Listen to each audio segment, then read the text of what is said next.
a broken home. I gave you all the bricks that I own and know. I'm letting go. I'm breaking these walls down, breaking these walls down. If you want adventure, then fly to home. But if you wanna travel, then go alone. Yeah, what's the point in us if I never know? Yeah, if you're gonna leave, I'ma let you go.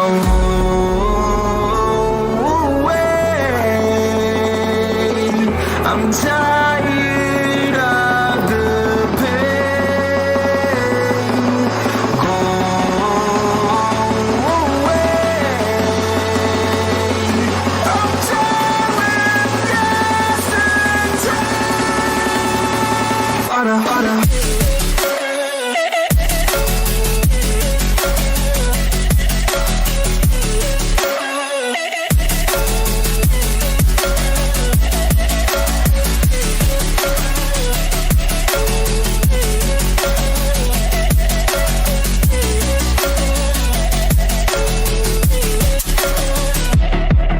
I fell where my demons dwell. My own little nightmare, I call it hell. Oh well, it's time to get back up. Climbing and climbing, I'm done with this ride, is what I tell myself, so I could feel something else. Yeah, I guess I had my bad days, but it doesn't mean I lost myself. Darling, where were you when my heart was on the ground? Time would prove that you would stick around. I guess time stops out, a king without his crown. Now I'm breaking and you're faking, girl. You never made a sound. Oh, wait, I'm tired of the pain. Go away. I'm tired of guessing time. Harder, harder.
course, stability isn't the most common thing in the Dota scene, right? So, like, there's a lot of teams that had that same spot and have now kind of disbanded, gone their separate ways. Lots of players that like had their eye on TI were finally going to get there, but maybe without the support of like an org or like the inability to actually get the TI cash, they of course had to disband. So Liquid, you know, they just had to hop right back on the grind, and unfortunately, this season was very different, obviously, and they weren't able to cut their way through the. I don't know if you want to call it the easy way to get there, but it definitely looks easier than playing in this qualifier. That's for sure.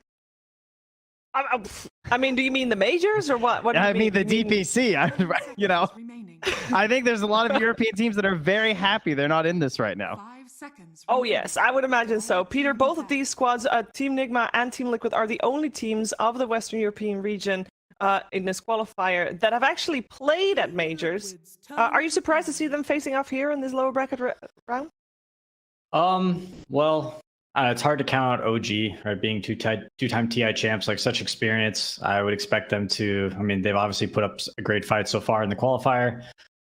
Tundra, you know, is obviously the biggest surprise. You know, everybody knew they were pretty good, but nobody was quite sure how good. But they're doing super well. I'm not too surprised to see Liquid struggling. They've got Oxy back after a long break. You know, their results at the major weren't too fantastic. They've just been kind of. I mean, I hate to say, but I feel like they've just been unimpressive. Like, I feel like there's a lot of big expectations being under like the Team Liquid brand. Like, that's a championship level esports team, and I feel like they just haven't really been able to, you know, find their big break. Yeah, I think that's very fair to say. We when we talk about Team Liquid, there's always, like when you talk about the qualifiers as well, there's always the three top teams that you expect to see on top with OG, Nigma, and Team Liquid. And Team Liquid definitely dropping the ball there a little bit. They're, of course, playing against a squad that has earned Team Liquid that respect, because that was the squad, former Team Liquid that won TI in 2017. Team Liquid, though, they're opening strong here, Trent. We got the opening of the Axe Lone Druid, making a statement. Okay. Don't want those Quakefa bans in the second phase. Getting their favorites now. Yeah. It's not too bad. I think Lone Druid will likely be defaulted to mid lane, and he will do potentially fine against what is most likely a Miracle Lina, I would guess. So Lone Druid, not his favorite matchup, but he can manage. And then Axe, you know, the ability just to flex it on both lanes makes it just a really solid 2-3. You have all this rune control when you have the Lone Druid too, because that was like the last time we saw Lone Druid a lot. That was before the water runes, and there were more bounty runes, and he did all these shenanigans with like throwing the bear around and denying bounty runes and everything. So you can see the same sort of plays and maybe try and relieve a little bit of that pressure that Alina could give if it ends up being the Lina mid with all the spam. Yeah, I think it will almost 100% be Lina mid unless they feel like it's a good TA game. I don't think they're going to go that direction, though. I feel like it's just really safe. This Lina is just such a well-rounded hero because you can go, you know, you can play it in a lot of different ways. Like, you can go early BKB if you want a team fight. You can go like Shadowblade and do the split push. You can play for cast range. You can play for physical damage, magic damage. So I just think you put it on mid. It farms incredibly quick. It moves around the map quick. It kind of fits into his playstyle. Maybe it's not as good as his Invoker or TA, but I mean, he showed in the last series his Lina can be good in the right game. Can be. We're in the ban phase. I don't think there's well, in terms of bans, generally we ban out the cores, or they ban out the cores in this phase. Is that still the case? Because I see a Snapfire removed for now. They already have removed the Slardar, and they do like those minus armor things. So perhaps are there still people in the heroes in the pool that have minus? I mean, to me, they're just like slowing down the options they've shown before, as well as like great ways to enable the Lone Druid. I think that's like trying to like get the fast Roches and try and like propel your whole draft that way. Just like take care of those now. Because they've shown 2 cores in the first phase, Nigma has a lot of freedom with their bans, as I see it. They can ban potentially some supports that they feel like might make really strong lanes for Liquid that they can't deal with, but they'll probably spend a ban or 2 on protecting Timbersaw, unless they're, you know, confident that Timbersaw is laning against either the Axe or the Lone Druid already. So they could ban out, you know, just some strong combos. Liquid's probably going to pick 2 supports here in the second phase and save their last pick for their final core. And we already have the Ancient Apparition removed, a couple of other favorites for Team Liquid. If you're talking, for example, about Insania Heroes, because Keeper of the Light. They do also like the Rubik, even though it hasn't really worked out so far. But that's still in the pool. Something that would work well with Axe on a sideline. I feel like AA and Snapfire definitely fit the bill for that. I'm trying to think if there's a third that might be pretty good versus Timbersaw. Sky is a classic, but that's, the hero's a little out there. But we're finding the out there heroes, I guess. That's been a bit of a theme lately, right? Yeah. I feel like you could do you could go something really safe, like a Witch Doctor. Haven't seen Insania play that too much. He might end up going for his Oracle, which is really popular. I would not like to see him play a Batten. Definitely don't want to be like a melee hero versus the Timbersaw. We still have Lion as well, who's it's not bad, but it is low damage for Timbersaw. So right now they really do lack a bit of damage on Team Liquid's lineup.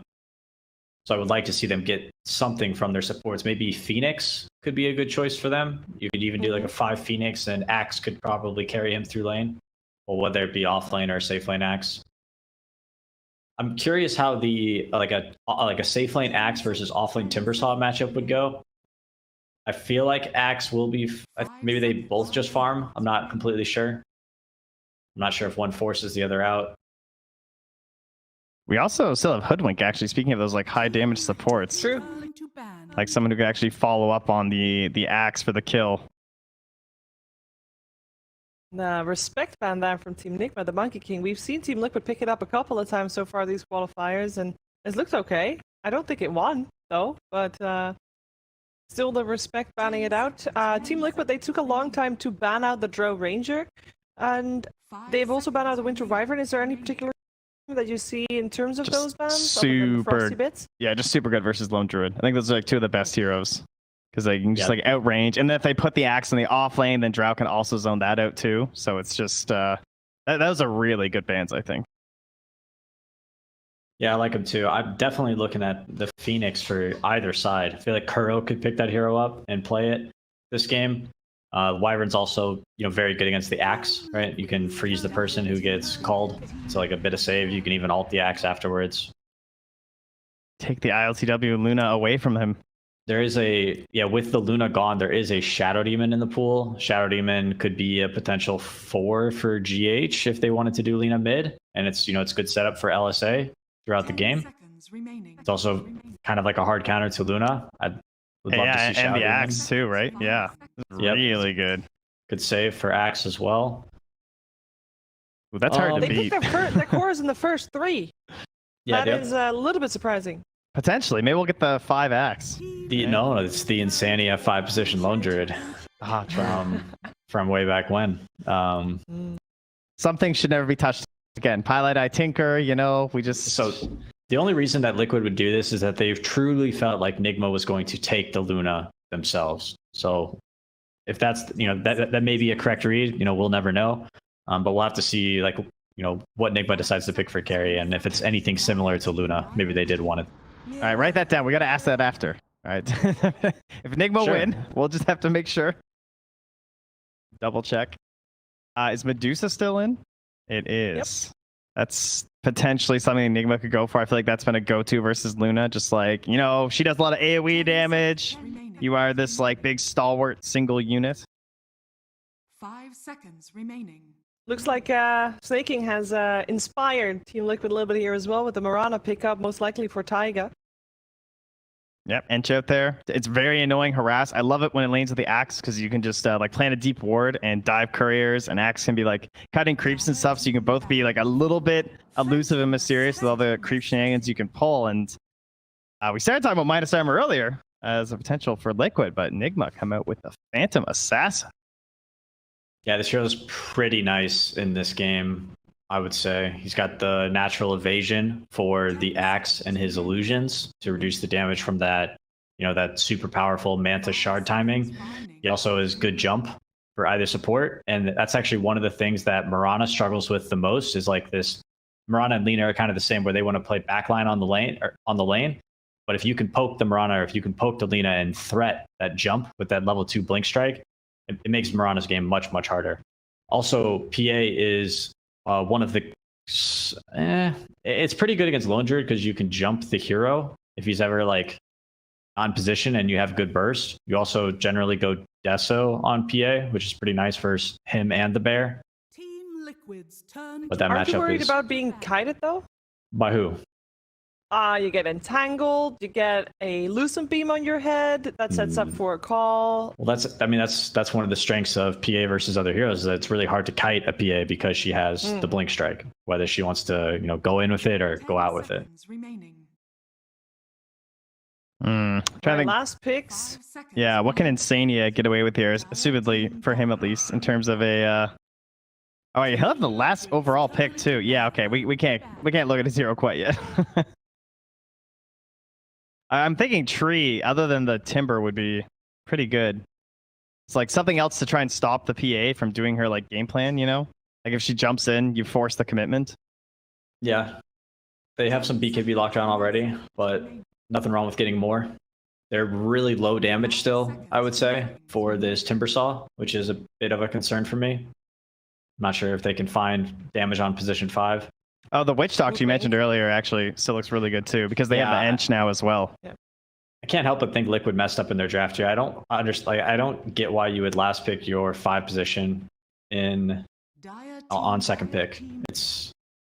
I mean, he's supposed to carry the game, right? Last pick, he's supposed to have the best game. So He did carry the game earlier today with his Ancient Deprivation with 3 Rapiers. That worked out well. All right, 5 Viper.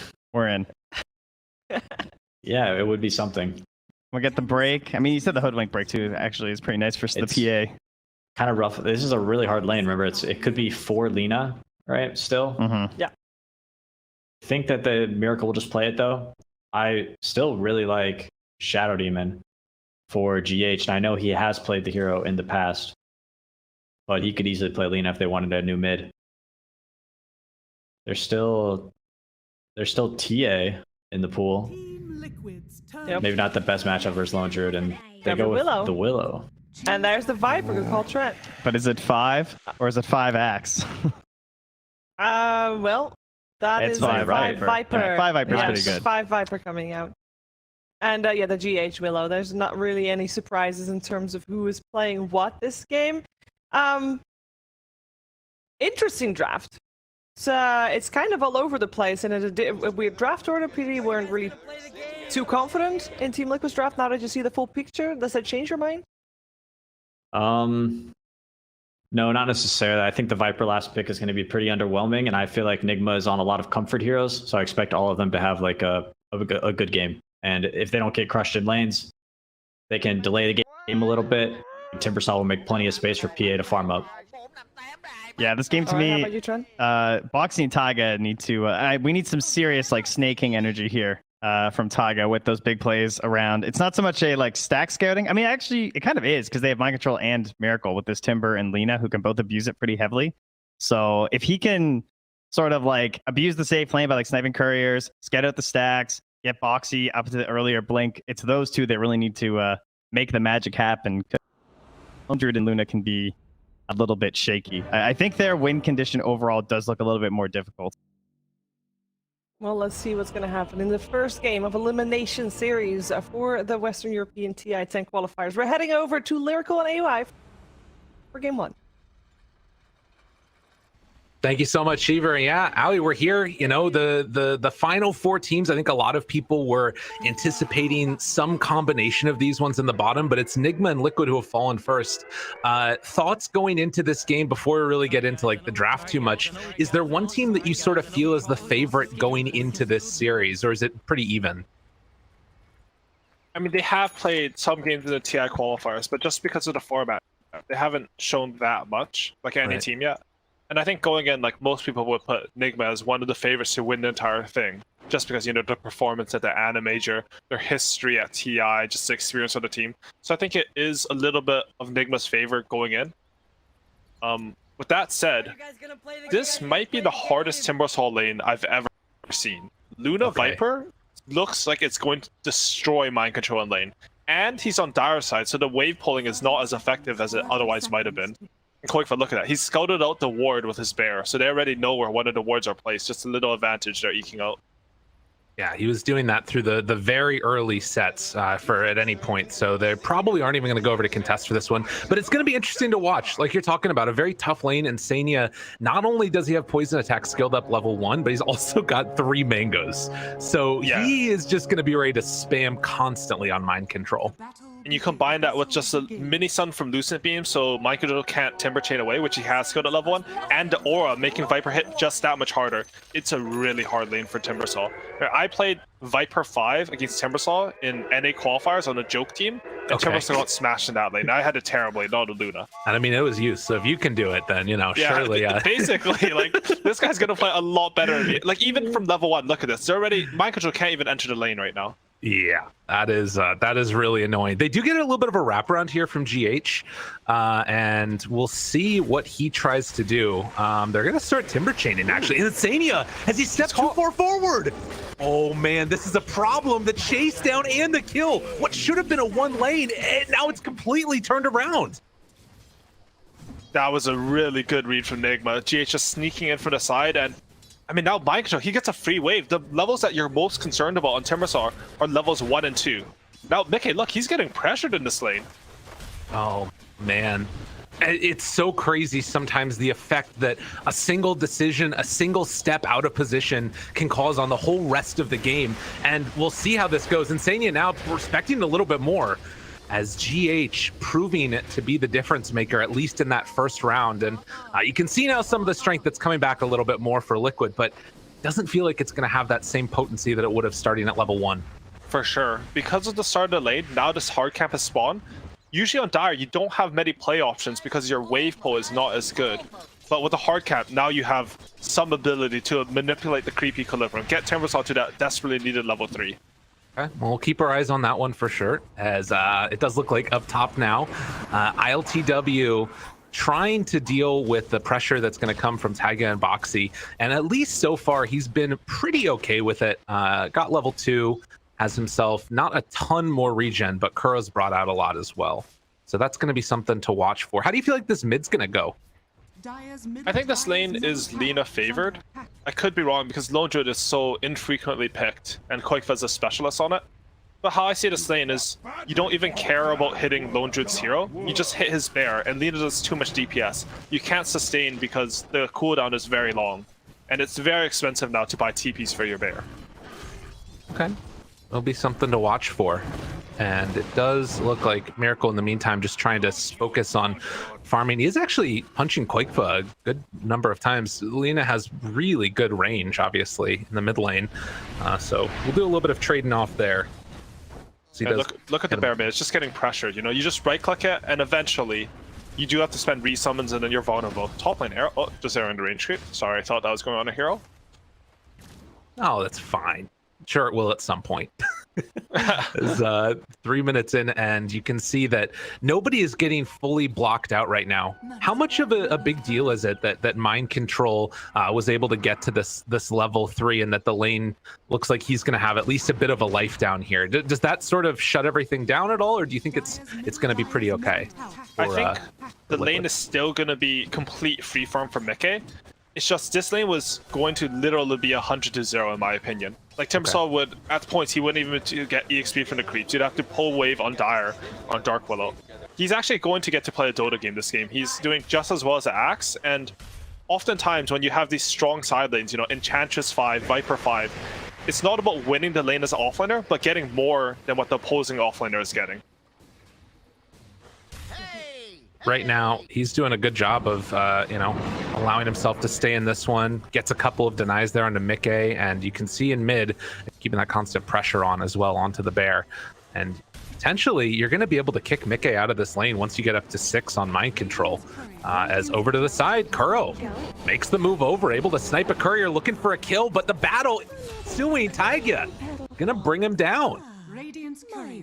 Now can just head on back home. Happy as a clam.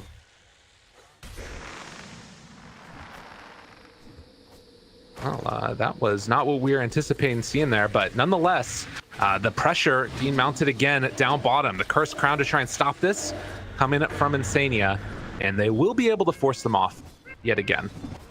A lot of pressure coming in from mind control. And what's this resulting in is, even though the lane is going quite a lot better than I thought it would, GH is still having to buy souls for his offlane. You can see Bottom has 300 gold on the opposing 4. A lot of this is just how much magical damage there is onto this Timbersaw. Being able to find a kill along the way helps also, as Taiga is going to actually take out that large camp you can see over in the triangle there, as well as get the stack off. So focusing on making sure this Bottom has a good game. Smoke from GH here. Miracle feels like he has a little timing here. He has Laguna Blade, and Quickfoot. Where's his bear? That is a good question. Did it just die? It might have just died. I mean, Miracle is very high EXP, so I could have seen that happening. And they're smoking up. They know he has no bear, so he's vulnerable here. Oh, the scan, though. They recognize. But Quakefoot still needs to be careful. All right, he has 10 seconds until the resummon. If they can manage to find a kill, like, as the resummon happens too, that just ends his game. But you can see Quakefoot playing very, very safe right here. Gets the resummon now. Is he going to stick around? Drops down the ward, they spot him, and it looks like there's going to be content with the farming. And that also means Boxy up top getting gone on here, forced to TP out. It's away on very low HP. Does have a solve. Actually, okay, so he uses a solve. Murata's getting these stacks up for Axe. So I think Boxy, he has some comeback potential.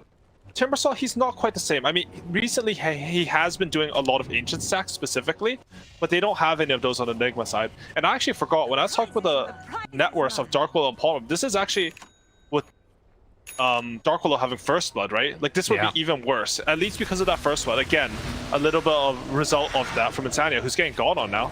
They go on trying to find a kill, and it looks like with the root and the rundown, they will be able to finish that one off. GH still has Shadow Realm, switches over into it, a little bit of an outplay there, and TP out afterwards. So a nice kill, and then immediately able to get out of there. He baited that the whole time. Oh, and look at this Kuro up top. He's stealing the stacks with the Wild Wing. And Taiga, he TP bottom, so he's not able to get here. Oh, okay, Koikva, luckily, he scouts this out. That's a big deal. Is it going to go down in time? I mean, he's taking a lot of the creeps. Look at it all. They are getting a lot, but Koikva is getting a lot of EXP from it. And with the root there, they should be good. Oh, and Kuro takes back over the other Hellbear now and is going to steal away the rest of them. Man, you got to be pissed if you're Liquid right there. Looking for the arrow kill onto it or just the last hit. Yeah, and they will clean it up. But Kuro, will he pay for his crimes? Gets a little bit of stealing in, but Quakefa eventually brings him down. And now they're going for LTW with Boxy here. He doesn't have Vanguard yet, but they're still going underneath the tower. And LTW cuts a path away. Oh, blinks onto Boxy. Looks for the call. Not going to be on the mark. So Liquid can't punish ILTW, and him staying around this area, getting this XP, it's not terrible, but if they can get this tower down, this is huge for Liquid. Yeah, and good evasive moves coming in from ILTW there. We did see Miracle take the big hard camp stack in his triangle during that, so he is very farmed on Alina. However, you know, Kuroko, he died there. They still got some of the stack on Liquid, but he did make a lot of space for Lina. Now look at this space. It's being turned into some pressure mid. Right. Insania has been able to get to level 5 before 10 minutes. Arrow goes out, connects onto GH. Curse Crown already used, and the stuns, it will be enough as Miracle makes the move in to find that kill. This does give some time for the top tier 1 tower to go down. So the rotation over, ILTW going to attempt a deny here, most likely. And it looks like he should, well, no, Quakefoot runs in. Nah, gets the last hit. Oh, they got Mickey though. They're going on. Whoa. I don't know if they have enough. Down bottom, Timbersaw's moving as well. Sidesteps the Chakram, and now the turn onto Kuro, tries to bring him down. Will it be enough? Yes. But now, can they finish off Mickey? He's out of mana. Timber chains through, he's so low, but the Chakram goes out. And that will find the kill on the Luna. Mind Control attempting to run, chains a little short. And so he ends up falling. So 3 for 1 in the end, but it was a big one. Yeah, I think anytime you play a fast farmer like Luna, it's a counterintuitive because you lose a lot of farm speed, but you're actually really happy if you die for the boys because your team will get so much stronger that they will buy you enough time to just be that fast farmer. Because Mickey made this one play where it leads to 3 kills for his team, he feels very comfortable just AFK farming until he has his full timing, you know, some Manta, Dragonlance, some BKB, whatever he wants. He's already done his job. right? And he's going to be that much faster too. You can see Mickey held off on building the Morbid Mask because he got that Possessed Mask instead. So he's just going straight into the Dragon Lance. Oh, that's some big acceleration coming in. Such a great feeling, I'm setting sure. up on. No, I mean, Boxy is a Vanguard. You can't really touch this hero right now with Nigma's heroes unless you have Timber or Lina rotate. But Miracle, he's very focused on just finding his own farm this game. He's going for the same build he did his previous 2 Lina games, just a Boots of Travel into BKB. He's really just gonna farm it up. I mean, he's 1,000 above everyone else in the game and hit a big timing here. Good snipe by Cork. Done, well done. And you can see Boxy getting gone on a little bit again, but you know, this is a PA with the ring of health and Kuro, and you can so see by that last stat that we had, this is one of the first games that LTW's had in a while on the PA, and his first so far for Nigma, as they're gonna try and rotate up here. They have level 6 on Sania, level 6 on Taiga, and does ILTW want to stick around? He's gonna back out. So heads up. Play there. Nigma recognizing that inherent danger and will retreat. At least now, I mean, this to me feels like the next logical choice would be to try and take the mid tier 1 from Nigma, since Liquid's already lost their tier 1. I think so, especially with the lone druid lineup. Their lineup is a bit awkward. I think it has a bit to do with last picking your position 5. That always ends up in like sort of a less. Wait, the dragon just killed Insania's courier because they Moonlight Shadowed when they aggroed it. That's a really weird interaction, unfortunately there. But anyways, your lineup is always slightly less robust when you go for sort of unorthodox picking order, something that's not standard. There's a reason why there are defaults and standards in terms of drafts or even play. It's because if something breaks that, usually you can just go and have an advantage. Viper is a pretty good 5 to last pick. I mean, he probably should have won the lane harder, and he does have huge impact with the Nether Talks in this game against PA, even some Lina and Enchantress. But I'm sort of curious to see how that will turn out. Okay. We'll keep our eyes on it for sure. And in the meantime, you can see a lot of drawings being made right now, as the call is maybe they want to get something done up in the top lane here.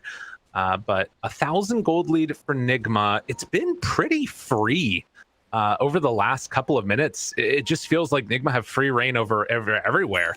The fact that LTW has been able to just AFK farm top is kind of wild. In mind control, coming into what I think should be the hardest lane for Timbersaw in the game. Like literally, if I craft heroes just to counter Timbersaw, this is the lane I would pick. Right. He's managed to take over the enemy safe lane tower. He's 3rd in net worth in the game. He's ahead of LTW even. He's having a great game on Timbersaw. The thing is, Viper counters Timbersaw in the lane as a 5. But later on, Mind Control is going to kill him with pure damage, and his slows don't do anything. Yeah, it's gonna be a really big problem for sure. As we see the just level 10, like nobody is around him at all. He's got the pipe done. We're what? How far away is this now? 600 gold from getting a Battle Fury, and it just really doesn't feel like there's any pressure that's being mounted at all by Liquid. But they have to wait, I guess, for their item timings and Boxy to get that Blink Dagger. He's what, around 800 gold away from it now.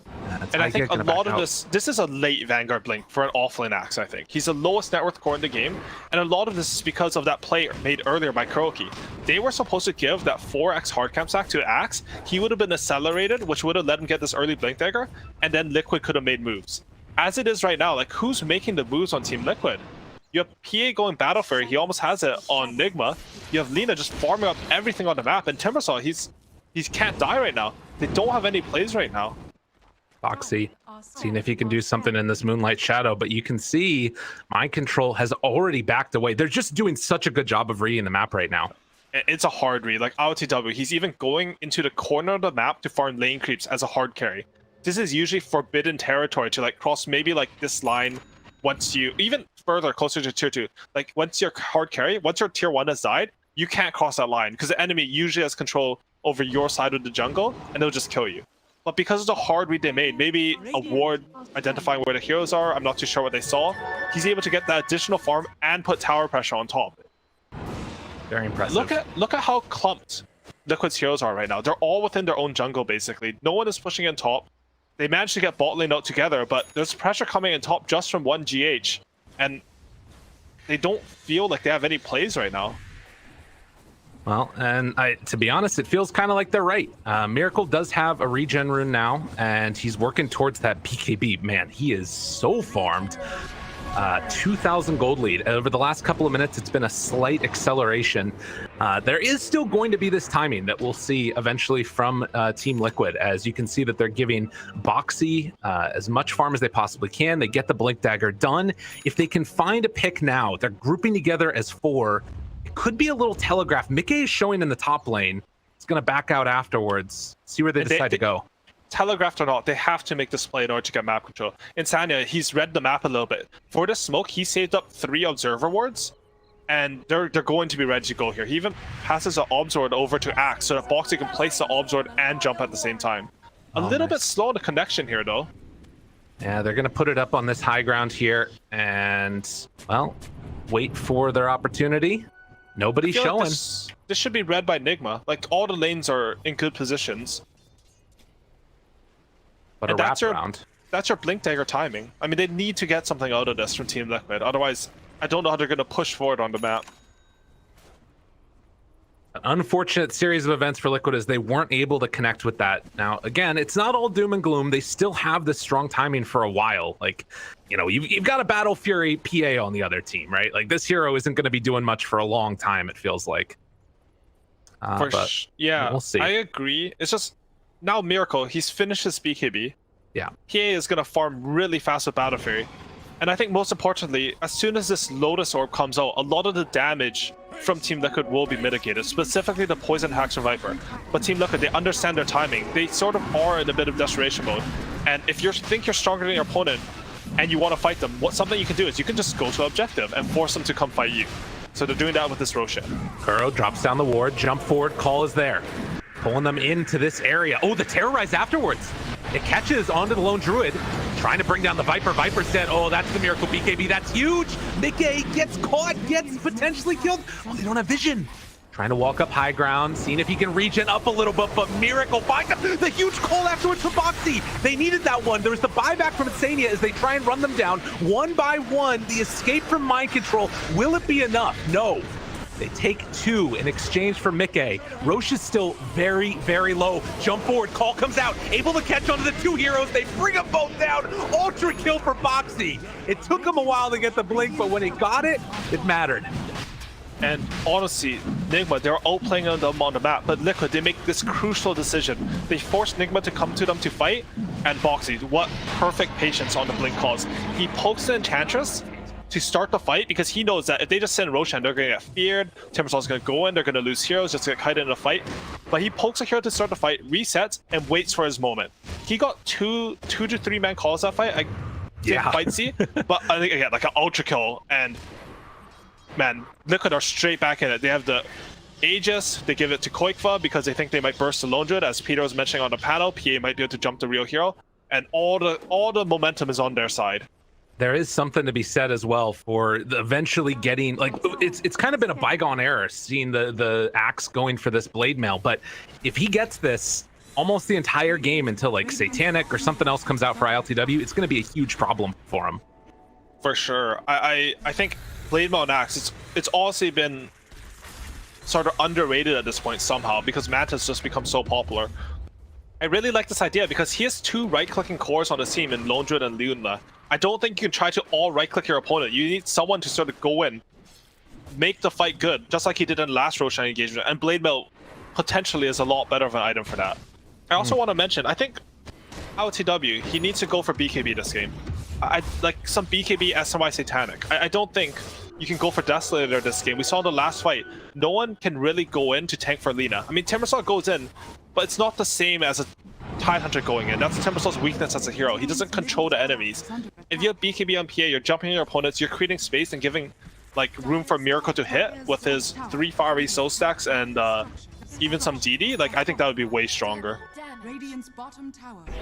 They are now ready to push up on top side here. Insania, or rather GH, so he's the Willow, but he's going to drop on down the Brambles there, and Tier 2 about to go down as they will have access now to this outpost. It was Insania that picked up the Aether Lens, actually. And you look at the next eight couple of us. minutes. I mean, wants to get in range, make sure that he can get that onto those key heroes with the Viper Strike. Okay. I mean, Nether Toxin is a very good spell this game, right? You have PA, even Lena, she doesn't have Fiery Soul stacks up, and Enchantress, so I can see it from that perspective. It's not an item I would ever really think of. I'm curious to see how his idea will play out in this game. Well, in the meantime, Nigma able to take that bottom tier 2 tower. And we do have a little bit of a stalemate across the map. Neither team really wanting to fight each other. You still have Aegis for another, 2 minutes roughly for Quakeva, and has a resummon on the bear as well. They could try and keep the screws to him. I wouldn't mind seeing them just pressure this tier 2 here. Oh, jump forward! Catches the call there onto GH, in trouble, dead. Oh, Boxy, he's just a hunter. And Boxy, despite his slow start, despite Kuroki slowing him down by taking those stacks, you know, he had a pretty late Vanguard blink. He's now gotten the last 5 kills for Team Liquid. And he has Blade Mail, and they're not done yet. They're smoking up. He knows he's strong. You got to be careful. Again, it was such good decisions and plays to dodge away from this fight early on. They find Kuro, though, up on that high ground. Able to catch, able to kill. But we're seeing the power of this lineup once they get those items and once they can actually force the fight. Liquid starting to do it here. That was a blind jump, by the way. Yeah. His smoke popped, and it wasn't even like he went for on the ramp. He knew exactly where Kuroki was based on some weird triangulation between the smokes popping. And he jumped literally on top of it. It looked like he had map hacks. But it's really just smart play. And Boxy does this a lot. And again, they smoke up again. They're just chaining their plays. Looking for him, jumps forward, finds the big one. That's Miracle. Gets caught by the arrow afterwards, misses the dunk, but gets the kill. And this is wall tier 2 mid goes down. Nigma, they've got to be so careful right now because they basically haven't been able to bring ILTW to any fight yet. And he's going to push out this bottom lane. They can see that it's getting pressured. We'll see if they decide to go for him, but no, ILTW going to TP out. And I mean, what's the play now for Nigma? Like, can you do anything besides dodge? They went for this Deso on PA, but that's really tough. And they have the same read. They're smoking up here. I'm not too sure what the objective is. Maybe Aegis if down in Liquid's, 30. Yeah, if Liquid split up a bit here. Looking for an opening. They are going to go onto the bear. And smoke still on these other heroes, GH and Kuro. But They do have this great ward. Oh, psych! Well, they In did. the smoke, it doesn't really lead to anything because, again, as you're mentioning, they just don't really have a real timing at this point. You don't have BKB on PA against a Blade Mail Axe, you will legitimately die in one call. So you can never commit it, and you're basically just daggers. And Axe, he just has done such a good job. Like, he's countered GH, you know, you can't Shadow Realm against a call. And look, how did they have so many smokes? I don't know, Like, they're man. just constantly smoking. I think they knew they couldn't do anything, but even when they couldn't do something, they're just constantly buying the smokes, getting them off cooldown. And Sanyo was saving up that triple ward, and as soon as, you know, they hit their timing with the blinker, something just snapped, and they just go. Kill them, get map control, and man, it's looking strong right now. Absolutely. Sanyo's going for Travels next? This boy's a beast. He played that AA game triple rapier and said, I'm the core now. This is what I'm doing. The other core, though, you got to watch out for Quakeva right now. AC done along with Desolator. Look at how quickly these buildings fall with Mickey there as well, continuing to punch away. They're going to hit that LSA, try and take down this bear. He has a resummon afterwards if they want to, but with the combination of Mickey and Quakeva, these buildings just don't stand a chance. They're dropping down one by one. They're going to have to go for the resummon here. Bear will end up dying. 300 gold going away. Mickey waits for the creeps to come back in. Do they want to pull for any more? I mean, PA's not even here. LTW's just farming. He knows he can't fight yet. They did get a little bit of compensation on the Nigma side just because LTW, he did a good play there. He understands that he can't fight without BKB. Okay, I'm just going to go steal the enemy ancients, TP to my own ancients, take the most efficient farm possible, and wait until I have that BKB. Nigma have to sack this Rax if LTW does not have this BKB right now. I mean, maybe they don't. It seems to look like they want to fight. And this is a bold play. At least offer some resistance, but it's dangerous. Very dangerous. Bear still alive for a little bit here, but starting to get dropped down slightly. They keep that Rax alive. 130 HP. Do Liquid want to go back in? Oh, it's so tempting. These decisions that you got to make, because you want to keep that pressure on his Liquid, but if you overextend, you're going to get punished so hard. Liquid has never thrown on high ground, so there's no PTSD from that there. I think what happened is, because Nigma positioned to fight like that, Liquid actually thought that ILTW finished his BKB already. Because the timing would make sense. It's like it's 24 minutes, you went Battle Fury into BKB Desolator, you haven't died this game. It's very high percentage that he would have it there. If he did have his BKB, then like this fight could be really bad for them. So they just go for the safer option. You know, Roshan spawning in 30 seconds. Insanity has Travel's Aether Lens on 5-position Viper, very pog. And yeah, it's like it's a mind game, right? Because Dota's a game of limited information. As a spectator, we can see, I think, 100% they should have taken that Rax. But I know that ILTW doesn't have his BKB. Liquid had no idea about that. So you see now the BKB done, and as you mentioned, Roche capable of responding now in 5 seconds. We'll see what the actual timing ends up being. But 12-6, a 4,000 gold lead. And this now, is this the moment that they want to go? You've got Lotus Orb, you've got that BKB, and they're hunting a little bit right now on the side of Nigma, or are they just going to keep on sitting back in their base? They have AC done too? Ooh, miracle. That has to be their timing, right? They have 2 BKBs at AC. If you give up the second Roshan, you know, normally I'd say Viper takes a shard and just break high ground, but it's also very good on Luna. Lone Druid's already picked up his own. I think if you hit a timing when you're behind and you don't use it to get something on the map, you're fundamentally going to just fall more behind. Right. Because like in default status, the team that's ahead has more map control, which means they will get more gold. So if nothing happens, you're just falling further and further behind. So I'd like to see Nigma go for this fight. They have a smoke on GH, so they are thinking about it. Oh, Moonlight Shadow, though, they're underneath this ward. ILTW, does he break on it? God, Blur is so good, but they're sending in the Bear first and foremost. Counter smoke now coming in. Bear is there. Smoke and a break. Mind control in the area. ILTW also revealed. Boxy looking for the jump. The call, he catches him. PA gets obliterated. Didn't stand a chance. Laguna Blade comes out though. Miracle trying to make up for the failings of the rest of the team, but is it going to be enough? The right clicks come through. The fear is there. They find the finish. 3 dead in a moment. Oh, and they're looking for more now afterwards. GH trying to run away. Can't outrun that arrow as Liquid take down 4. And are going to go for the high ground. Boxy, what a really god. Unfortunate. I mean, you got your timing off. You have the BKB on PA, but BKB doesn't do anything. If you're dead, instant stun, you can't use it and dead. Yeah. I mean, a little bit of positioning mistake from Nigma, to be honest. I think they should have kited up towards the Tinker ward, so they had this vision coming in from the ward. And look at this again, now. Like it goes straight for it. They're trying to take down the tier 3 towers, take down the message towards the throne, and that got the buyback, but they still get a second lane of racks. Liquid making good decisions about high ground. They're backing up here, going for the Roshan. This is a new Liquid, not like the one we saw the other day. I'm actually very impressed with this decision. Just showing growth in these high stress like qualifiers and stuff is very important to like determine how well a team's going to do in said qualifiers, because it shows your ability to adapt stuff.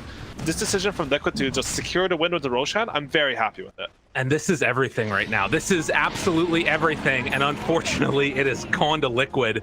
Nigma not able to get there in time. They wanted to contest the Roche. This smoke up play, they were hoping to find it, but Roche spawn a little bit on the early side. Can they find anybody afterwards? This is such a hard fight right now. Although, Mickey on the low ground. Items. Oh, he left the bat of Crow picks it up, increasing net worth. Fine. Boxy has blink. They can go in.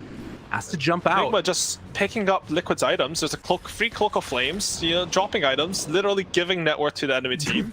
Yeah, that's fine. But honestly, like a good dodge from Liquid. That was Nigma's like chance to win this game, right? They're gonna have 2 lanes of pressure. Their only chance is really before Eclipse comes up, before they group up. While Luna's disassembling items to catch her off guard. Hey, if you keep doing it, that's some good stuff. The problem is she has an MKB on Mickey now. And that one, I mean, I don't know if it's really going to end up mattering. Get the extra gold, leaving Mind Breakers behind now too. Liquid, pick up the trash. What are you doing? Yeah, and I mean, honestly, you look at these players in this game, they're all like 10, 11k players. Right. They're really good at Dota. But when you put in as much stress as TI qualifiers in, with as much as going on in the game with Dota, it's really easy to make these really small mistakes. It looks dumb to a spectator, I guarantee you it happens all the time. Like, I'm way better than what I show in officials. That's all fair. I'm saying. Like, all these players are. Like, if you can, something I hear a lot is like, all we want to do is be able to play as if it's a pub. Like, I think almost every team has echoed that sentiment, because when you're relaxed, when you're playing a pub in your normal practice habitat, everything just feels so smooth. When the enemy is putting a lot of pressure on you, as I mean, fighting Kuroki in a TI qualifier game for elimination would in the series, it's not easy to make the same calm, rational decisions. True enough. Well, at this point, Liquid have only been able to win the first game of a series one time, and that was earlier today against Chicken Fighters, but we'll see what ends up happening here as they get ready to go up high ground again with the Aegis in hand. They've got how long on this one now? Almost 3 minutes. And they're just waiting a little bit. Boxy just finished up his BKB. It's a big deal because they did pick up the Yule Scepter against Axe onto GH. Now if he calls anyone, he cannot be Yule Scepter to negate the Blade Mail, and they will just kill anyone he gets. They also just get a DD rune now onto the bear. So Koikva brings that one on back, has the cheese on the bear afterwards, and looking to step high ground right now. Manta afterwards. Koikva right on top of that tier 3 tower. It is dropping rapidly. Throws out the Lucent Beams onto Kuro. Koikva bear backs out. Nikke steps forward. Keep that pressure on. And with creeps coming in the base, Nigma have to deal with that as well. This is such a hard hold. They got Catapult Wave coming in now as well. So the pressure starting to be mounted. What do they have? How can they take this fight? I mean, they're good at slowing this down, but it feels like an inevitability. Yes, as long as you have this Aegis, which Liquid still have a minute and a half on, they can just slowly siege. We even saw the methodicalness? What? I don't even know what I'm saying. Sure. Yeah, that's definitely a word. That's quite fun. His bear is, the patience. Just a little bit. He TPs his bear home to heal. They're not rushing it. They understand that this game is won as long as they don't get 5-man wiped on high ground, which has never happened to them before. So I'm very impressed that they know this concept. That's right. But yeah, they're learning. They're really playing it nice and slow. Maybe honestly a bit too slow. This Aegis only has a minute left on it, Miracle.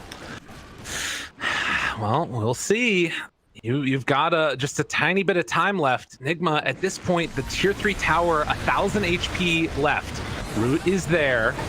Briggs are down. Okay, that's Aegis down, but they catch the big call there on a Miracle. But the BKB gets off. The back away, ILTW tries to turn a Boxy. That is not a great hero to try and kill off. The right clicks coming through for Miracle. They kill Boxy. Dead for 80 seconds. And Insania now the next one to fall. So Nigma is streaming back a little bit here. What else can they find? Koikva tries to go for the TP out, and it looks like he will be able to complete it, but the bear is the one that falls after. So a nice combination comes out there for Nigma. They will keep Mikke alive. And that was just Nigma being ready, right? Yeah. Constantly, whenever someone came to the high ground, there's Brambos, you had Nina stun, and Mikke, he pokes his head in. I wouldn't even say too far. It's just hard for him to walk in because that's one of Luna's problems. You just have low range. And they managed to get him. Boxy gets a really good call into Lina. His Blade Mail is on against no BKB, once again from the Nigma side of core. But because Luna's respawned for Aegis, they don't have enough follow-up. You see MC, he tanked the arrow for his president, Mr. Miracle. Right. And yeah, that was a convincing high ground hold. They didn't buy back anyone, did they? No one died. No, they were perfect in that one. And I think part of that too is, we talked about this sort of unorthodox Lina build of going for the Salt Cuirass. That suddenly means that this Blade Mail does significantly less when you're only spamming out right clicks from Miracle. So good itemization. They've got some good answers as well. This like Solar Crest on Curl, all these things that you might need. But the question is, are they in too big of a hole now to climb themselves back out of it? I mean, PA going for Satanic next. Can ILTW carry this game for them?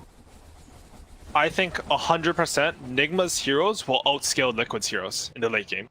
Luna, surprisingly, because she wins a lot of games like this, is not a good 1v5 hero. She does not scale into the late game nearly as well as other carries because her only steroid is basically her fast farming speed.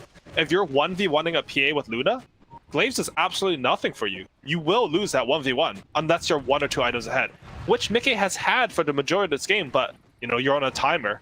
She does pick up the spider legs, which extends that timer for some reason. I don't know why that's in the game, but Fair enough. Eventually, like as soon as both the Satanics come out for the Nigma cores, it's looking a little sketchy. Axis Blade Mill, it falls off if the enemy has Satanic. Lone Druid, I have no idea how the hero works, but I'm assuming he falls off a bit because he's like an early pusher. And again, Liquid, they still have time. It's not like they need to be panicked yet. They're up 13k. They should still be feeling good. But I think this next Roshan, it has to be their timing where they really want to end this game. And I mean, we've all seen these Liquid games before. They can happen. So we'll see if it's another classic or if they can close this one out cleanly. You have what, 50 seconds now until the next Roche. ILTW is still pretty far away from having full Satanic and also buyback on top of it, but kind of feels like only 1,000 away. Yeah. So as soon as he gets his Satanic, if he's confident, he can sort of play a bit of frontline where he tanks the Axe Call, pops Satanic, because Axe Call is still like a 0.4 seconds. I think 0.4? It might be 0.3. I think it's 0.4 though. So you do have time to pop off your Satanic. And if he gets that off, I think as long as they block the arrow for him, he won't die. The other thing that I really like that Liquid is doing is how they're controlling the map. They picked up this gem on Taiga because they've identified that Nigma cannot fight them outside the base. Or if they do, they're going to win that fight. That means that you can purchase a gem of True Sight with relatively little risk of dropping it. And look at the map for Team Nigma right now. They have zero vision. They're all huddled in their base. Yeah. Just catching one wave at a time and giving it to the heroes that feel like they need the most amount of farm. It does start to feel pretty bad. Mind Control, after having a bit of a good early game, has started to fall behind a little bit here, and I guess he's still actually above the Axe, but he's going for that sheep stick next, which can make a pretty significant difference as well. DD? To be honest, I'm a bit surprised that they didn't give Viper, while they had full map control, as a Travels. I think he just farm his own jungle. Right. Get to something like Aeon Disc Shard, and he can just be the one sieging high ground. Did you see his quick buy, by the way? Insanius prepping for that other game. I mean, last game he had 3 rapiers. This time he wants 4. That's fair. Roche going to spawn now. Well, we'll see how this one goes. As I mean, Nigma, is there any way that they can know about this really, or contest? It's tough. Okay, so it's really hard for them to walk on high ground. I think this Roshan is Liquids. They have a DD on Luna. They've been blessed by Gavin. They do it without losing any HP because that's how Lonja functions as a hero. But this Aghanim's, I think they're going to give it to Luna here. I can't be too sure. Yep, they do.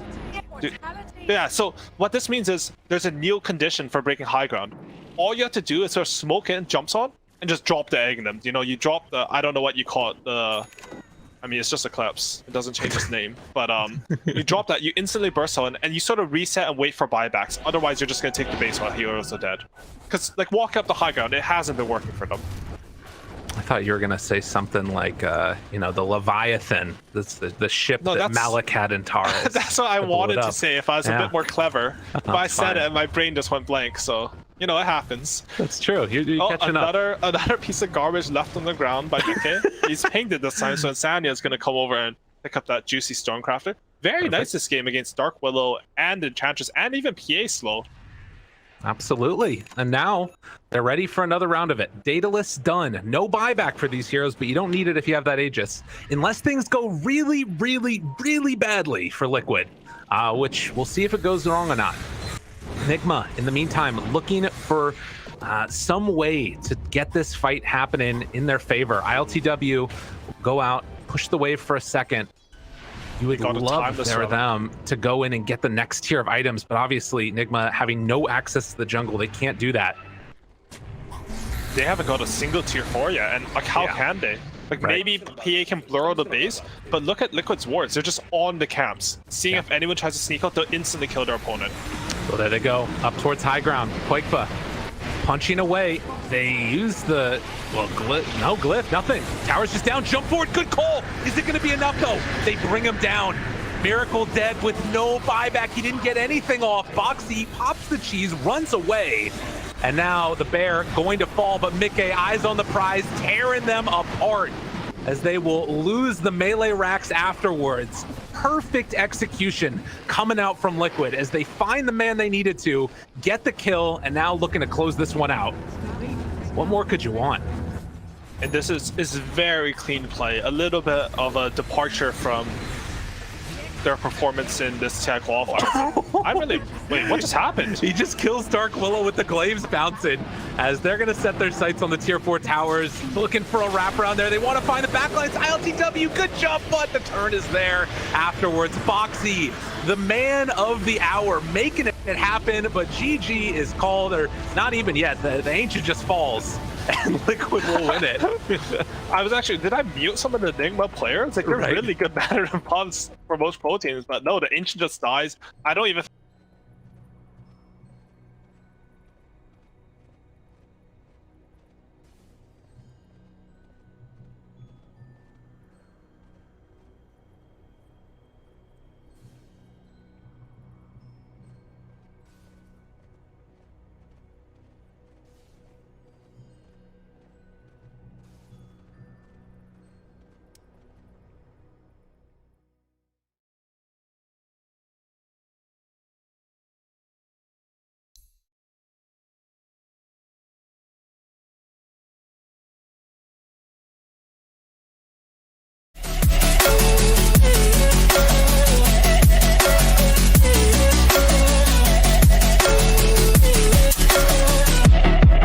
I fell where my demons dwell. My own little nightmare, I call it hell. Oh well, it's time to get back up.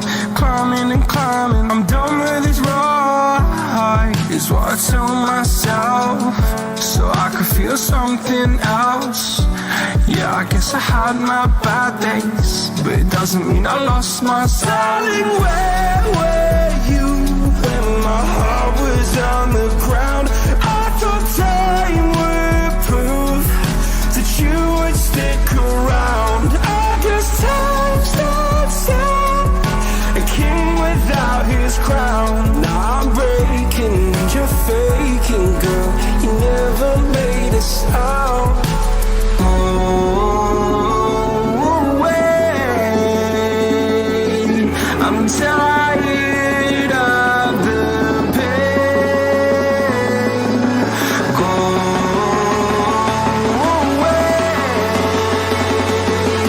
I'm done with yesterday.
of strangers. Believe me when I say, loving me is loving danger. Your heart is bound to break. I walk alone in the night, neath the pale moon. Loving's for the fools. Baby, beware of my mind. I'm alone, I'm alone, I'm a lone wolf. I'm a lone wolf. I'm a lone wolf. I'm a lone wolf. I'm a lone wolf. I'm a lone wolf.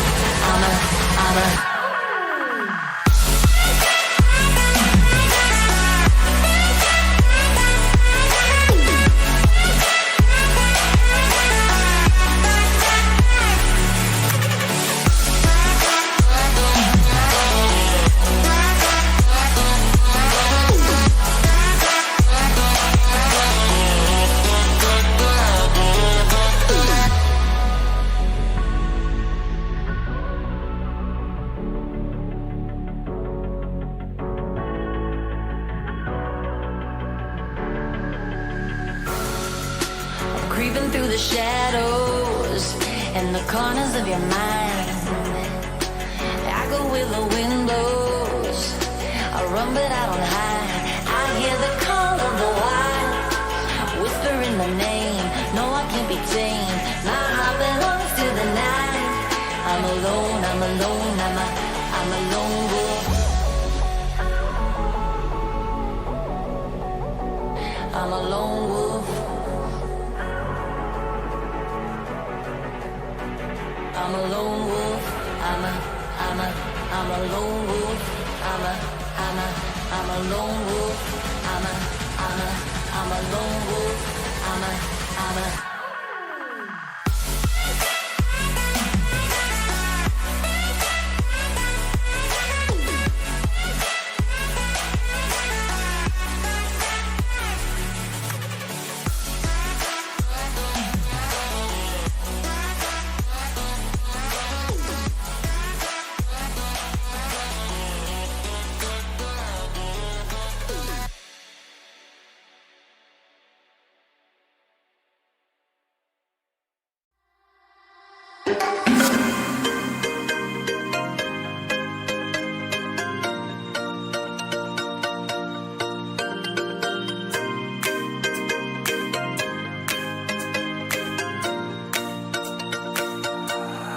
I need an angel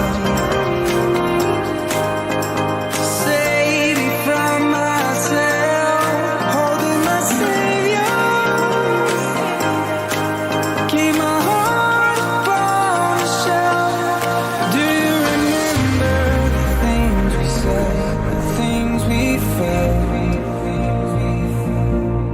Calling forever, for every passing moment left. I need an angel to save me from my fate. I need an angel to light the sky along the way.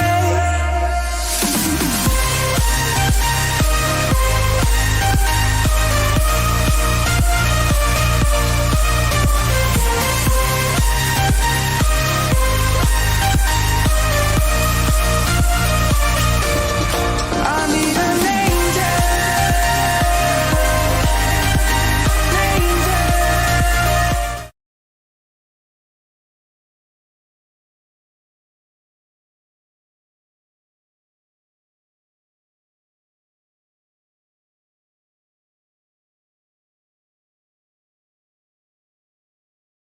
10 seconds remaining. Team Liquid's turn to ban.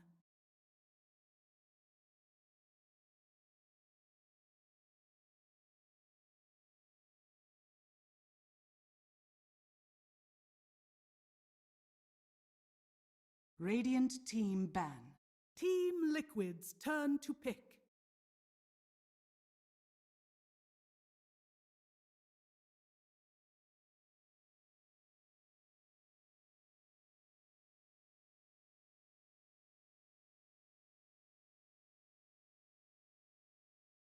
10 seconds remaining. 5 seconds remaining.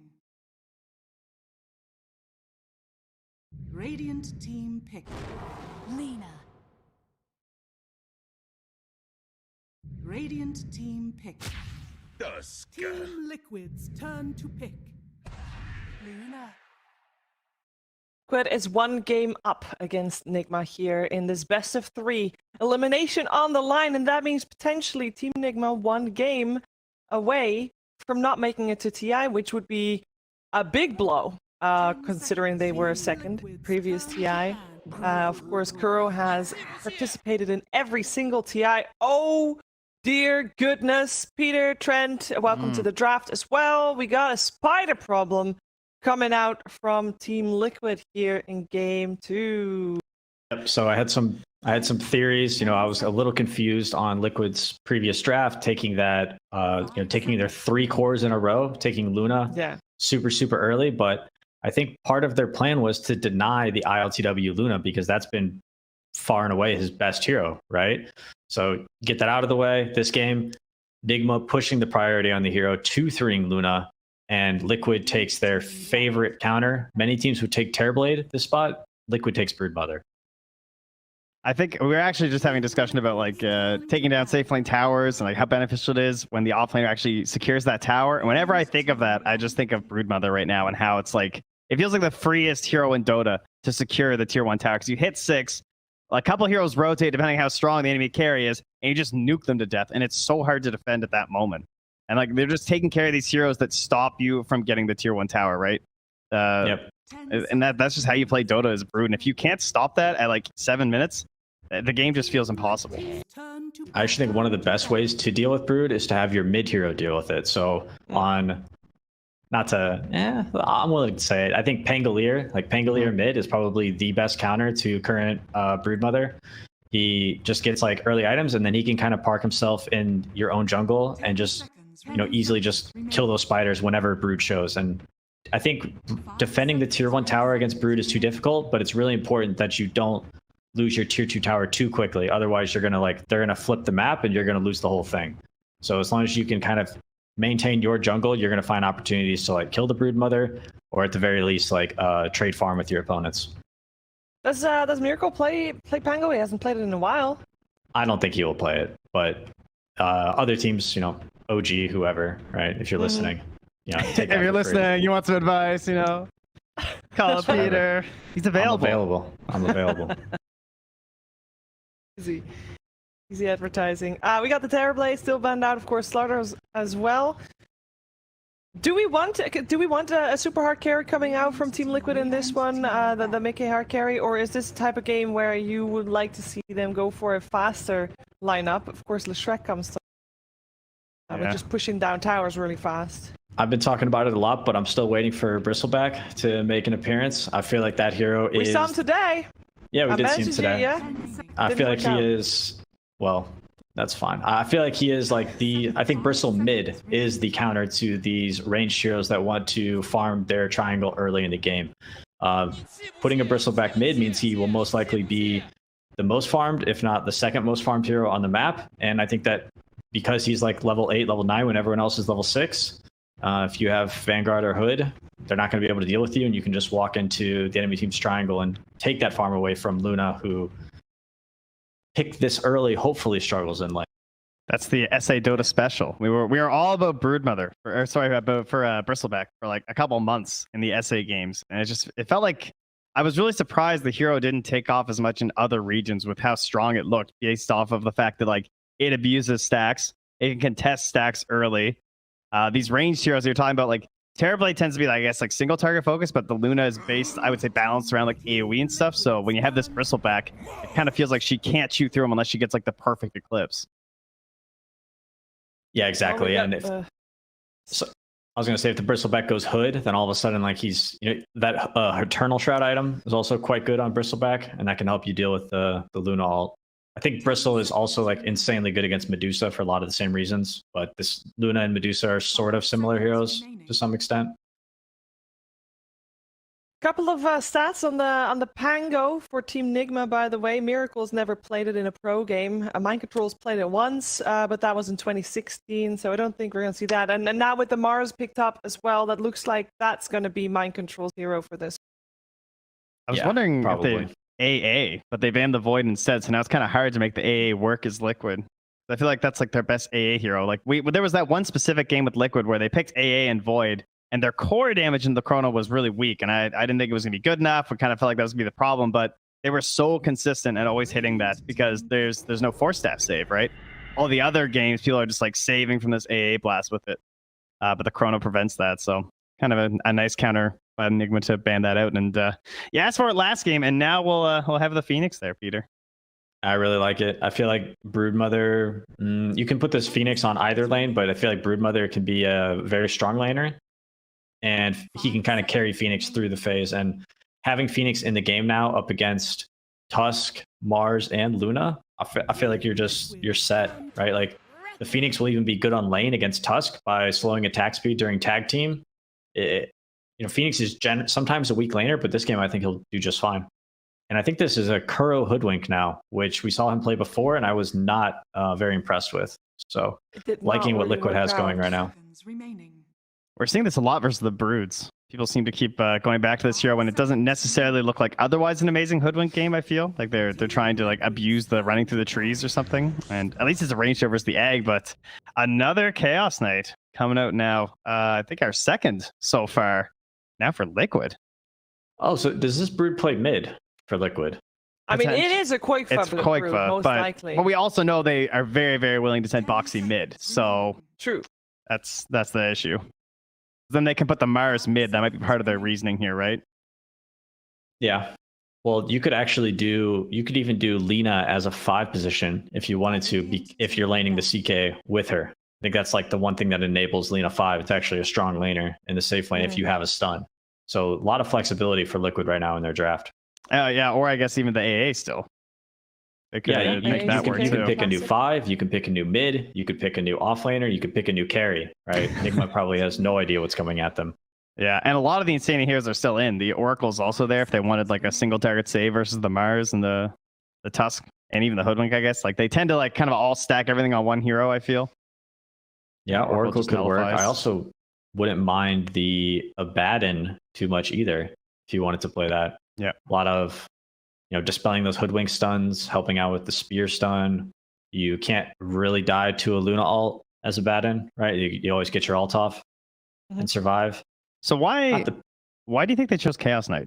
Team Liquid's turn to ban. Radiant. I think it's a good matchup versus Luna. You could sort of like overwhelm her with illusions, especially if you play like the offlane CK where maybe you end up getting an Aghanim Scepter at some point. I feel like Boxy might end up playing this hero. But either, whether Mickey or Boxy plays it, I would definitely look at Ags as a potential pickup. That item is very, very strong. So that's what I'm wondering. And then what do you pair with it though? Do you think it matters, or you just can be whatever? I think you can do Lina, you could do Dark Willow, you could do. Well, I guess I mean like the Ags pairing though. I'm trying to like remember what was like really busted because it used to be like obviously Ags with Luna. You know what I mean? Like, yeah, I mean, it's nice to have like another carry on your team to get like a good illusion, but I think just having the illusions in general is quite strong. Whether you use them to push or farm or just like cause complete chaos in the team fight, when CK is on your team, these illusions, they all look like, you can tell who they are, but when you're playing against it, sometimes it's, a lot of illusions in a team fight, you might mess up your spells. And Team Liquid goes Pango, which is most likely for, who knows? Insane even plays it. Mickey, CK, Quake for Brood. I think we're going to have a Boxy Pango in this. Yeah. We will. Okay. I like the Storm pick a lot. Yeah. This is a really good Storm game. But I also like Liquid's draft. So for predictions, I'll take the ILTW Luna. He's been too good. The hero's OP. ILTW Luna versus the Quake for Brood. Trent, which way are you going? Oh, that's true. I guess the Luna has definitely drawn me in because LTW looks so good on it, and there's a reason why they prioritize it so heavily. But it's also a Quake for Brood. Ooh, Quakevet could go if he goes the right items. All right, Quakevet's gonna get this. He'll get some like crazy anti-storm build or something and just like ruin their life. That's what I'm gonna opt for. But I really like this game. I think both drafts are very even. I'm not like super heavily leaning one way or the other. I'm personally hoping we're gonna get a game 3 between these two teams because it's always fun to watch them play some Dota, but we're gonna have to see how it's gonna play itself out in game number 2, and we're gonna see together with Lyrical and AUI. Thank you so much again, Shiver, and the panel, all you lovely folks out there watching this game as well. It's all on the line now for Nigma. You win this game, you have a chance to go to TI. You lose, it's done, it's over. Aoi, do you like the sort of last pick Storm, putting all of the hopes and dreams in a Miracle Storm Spirit? Are you feeling it? I think Storm is a really good pick. And what's catching Storm this game? Maybe Boxy can actually go for Eos to set up for Taiga. Like some, swashbuckle into Eos and Taiga follows up. That I could see that working. But otherwise, it's a free Brood game. And most importantly for me, when you play against Broodmother, you need a hero who can jump and kill him. Because as we've seen in the Tundra games, it's awful to play against this hero if he can't die. He builds these tanky items now. It's not an easy kill. You need the hard stunt. Nigma, they're going for a smoke here. They do have Tuskar level 1, which is always scary, but a Boots Lina, you're not catching him. Yeah, does probably scout out that there's a ward up there, so we're going to see that one taken away in a second, but they do manage to dodge that first smoke, and that should give Liquid a little bit more comfort, at least with these heroes along the top lane. Oh, I thought they're going to give Miracle solo EXP for this Observer ward, but I guess I see everything, but they actually had everyone in fog, so I was confused. Boxy scouting them out again. Oh. Just hard to connect on this level 1, it seems. Boxy hanging on to that point. And, ooh, wait a minute now. He timed it. Swashbuckles away. Dude, are you kidding me? And now Boxy just goes down.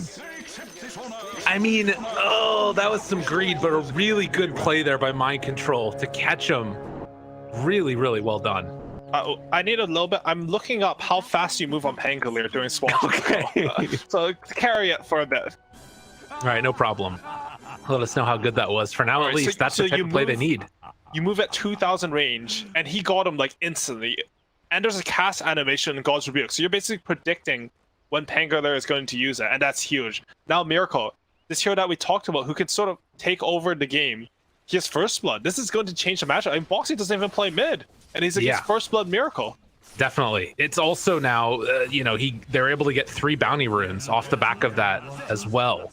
So Boxy, he is going to get the lane shoved into him here a little bit by Miracle throughout the first round, but we'll see how this early going what is this? This is 3 bounty runes, First Blood, double waved under tower on the first wave. Miracle, he is eating a little bit of tower ego here, but man, I would be very uncomfortable as Boxy. Yeah, not necessarily what you want to see. The other side lanes, at least for the moment, though, we're going to see how well they're able to deal with this. Lina has so often just been an incredibly frustrating hero to deal with those LSAs coming out, and obviously Broodmother in the later stages will be a big issue as Miracle keeps that pressure onto Boxy. Very frustrating to play against. So I wonder what Nigma's idea is, because I've noticed like GH goes to the safe lane pretty much every game now. It used to be like it was Io and Elder Titan, but even on Tuskar, even all these heroes, he's always in the safe lane. It might be a little bit of pairing your melee cores with range supports and then melee supports with range cores. But it seems like almost just like a rule for them that they want GH in the safe lane, Curl in the off lane. Yeah, it could be like a playstyle thing as well, right? Like maybe GH doesn't like I feel like Mind Control because sometimes play a little bit more of like a passive laning stage, and then try and sort of make the moves more around the mid game instead. That could be part of it as well, but it's something that we could ask them, and they probably won't tell us because it gives away strategy. But that's fine. Courier sight. Oh, GH able to connect on it. I thought he was going to shard that for sure. So it's not too. Right. That's fine. It's Kuro up and down, very low up there on the top side. Another LSA going to connect onto GH as Taiga does a little bit of a wraparound there, trying to stop this extra pressure coming in right there. It was maybe looking for a pull onto the double wave, but doesn't end up happening. So heads up play by Taiga as well as Quakefa to stop that from happening. Mid. Oh, brings him down really low. Looking for a kill. Fairy Fire used. Miracle has to be a little bit wary of that rotation coming from Taiga, but they do force over a rotation. Not bad at all. Yeah, and Miracle, he's doing really poorly in this mid lane. He's missed 1 CS so far. It's really unfortunate for him. But yeah, now he forces rotation. He's pressuring Boxy. He has a CS lead, and man, it's looking good for Miracle Storm this game. You can see it's actually one of his worst heroes that he's played 10 times, but still, nonetheless, very, very strong. And to be honest, it's just Nigma wins so much that it kind of doesn't matter that much. There aren't that many heroes that he has that are under 50% win rate, most likely. Yeah, But this is Miracle. I mean, he won TI. He's been in the top scene forever, so most of his win rates are actually really high. Yeah. Storm being under 50%, I don't know if it's like a comfortability thing, maybe it's a team thing, but that's surprisingly low for a player like Miracle. Well, nonetheless, we do have a nice bit of pressure here onto him constantly by the Pango as they get the pullback. Never mind. Boxy just dies. He just walked in and ate a remnant, gets killed. Okay, so there's a 2-0 Storm free farm, and it's Miracle. He's 1,000 ahead of anyone on the enemy team. Yeah. Yeah, that's problematic if you're Liquid, for sure. Okay, so it's 2k gold up 4 minutes in. One of the biggest gold leads I think we've seen this early. All basically off the back of that level 1 first blood, snowball in the lanes. What Liquid do have going for them is they still have this Broodmother versus Luna matchup. I think we saw in the Tundra versus... Oh, they're going on to Koikva here, though. Trying to see if they can get that finish. The tag team running away, but Koikva trying to escape, not going to happen. All right, Very so well done. What they had going for them, it's going to be slowed down a bit more. Luna wins the lane versus Broodmother, but as soon as Broodmother gets level 6, you will kick Luna out of the lane. You just have And no look at this, counterplay. Boxy chased, will go over again in the mid lane. Miracle got level 6, almost enough for the kill there, but can't quite bring him down. Are there any rotations to punish this? It doesn't look like it, and Miracle is gonna stand there, not afraid of Boxy, and in fact, he has to jump away again. Boxy, no resources at all. He has to walk back home. My goodness. I think Miracle's going to go back home as well, but first he pushed a wave into Boxy's tower. Right. So Boxy, his tower's taking damage, but more importantly, these juicy creeps are just dying for free. And it's not like when Boxy comes back, he has some timing. Like, Miracle's going to have full resources. Oh, top lane. Spear, trying to find this kill, and the bushwhack. It's more than enough. Mind control will go down to Mickey. So heads up play there by Mickey to find the chance for a turnaround. What do you think about this build by Boxy, by the way? He's going 3 points into shield crash. I have no idea. I didn't even see that. Maybe it's a better... Okay, so the reason why he's doing this build is if he uses Swashbuckle, Miracle will kill him. Okay. So this used to be a thing when Pangolier first came out, like before he received a lot of changes, where you would only use your shield crash to CS in lane, not your Swashbuckle. All right.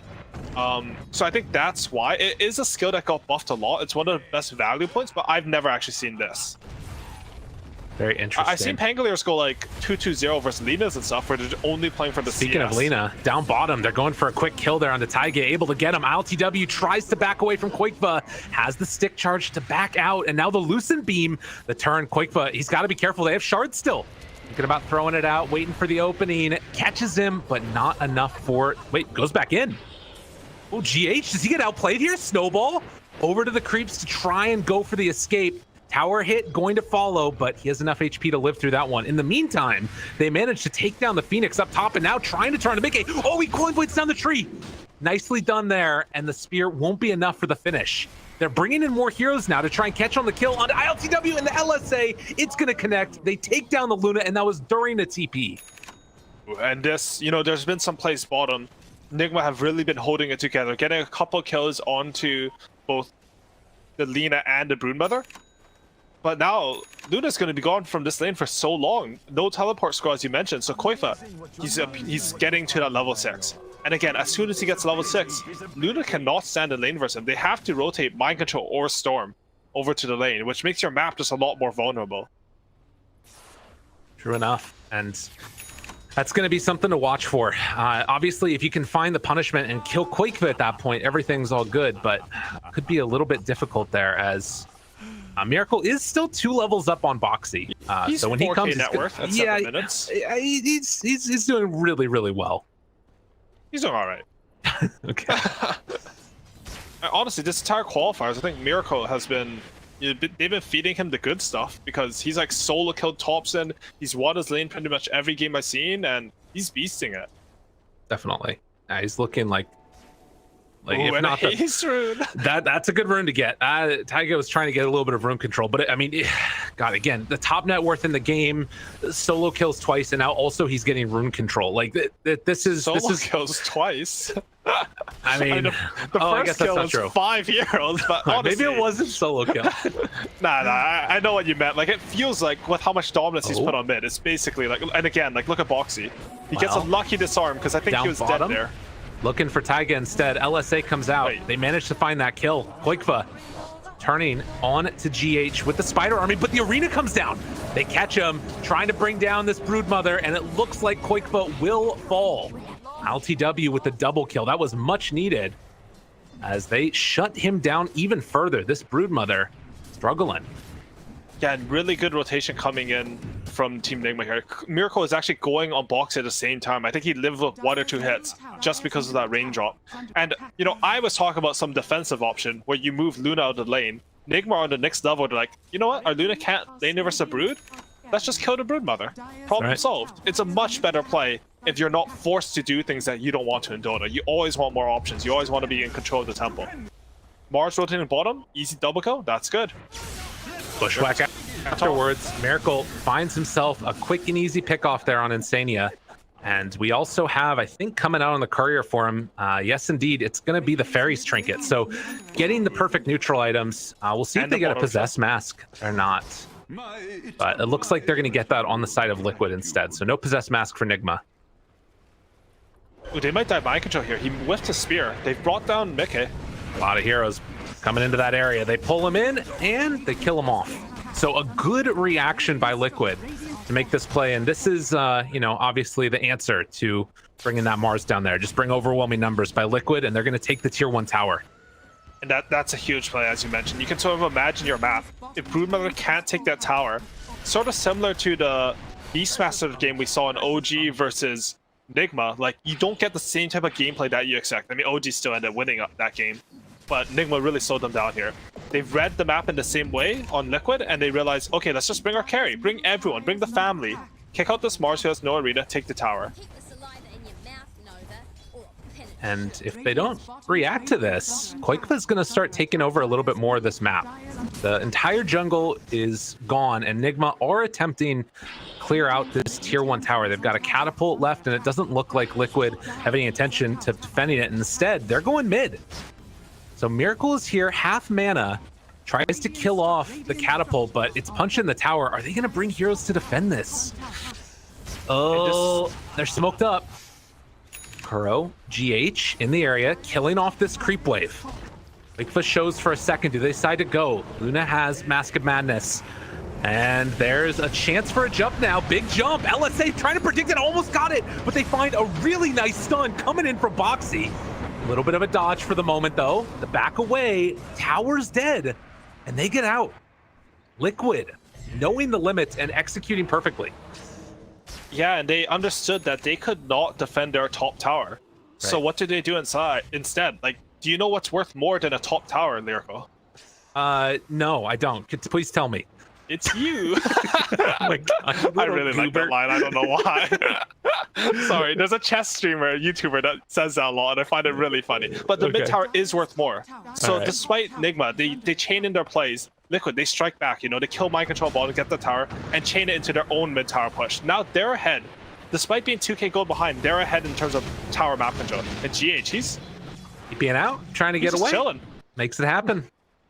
Oh, they're chasing though, down bottom. Mind control with Taiga and Mickey on the hunt. Can he find a way to juke himself out of here? Oh my God, does a little juke, little hideaway, little throw out there. Can he TP out? Doesn't have a TP. Goes back the other direction. Taiga didn't see him.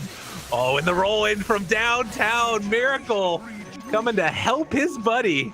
Gives him the tip afterwards. I got your back. Don't worry. Those are some sick jukes. And Miracle, he gets this kill with the regen rune. Usually on Storm, when you go for these plays, you're like, I don't want to help my team. I just want to farm with my mana. Miracle, picking up that rune with the good rune control coming up from Nigma can do both. And they can chain into smoke because look at Miracle. He's full resources. Thinking about this kill now. Watch out for Mickey. They're looking for the opening. Get him with that pullback. Can anybody get here to help him in time? No.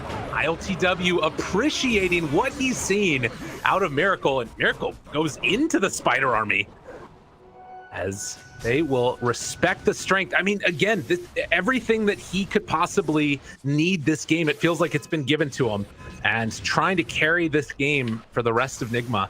This is all space for LTW to farm.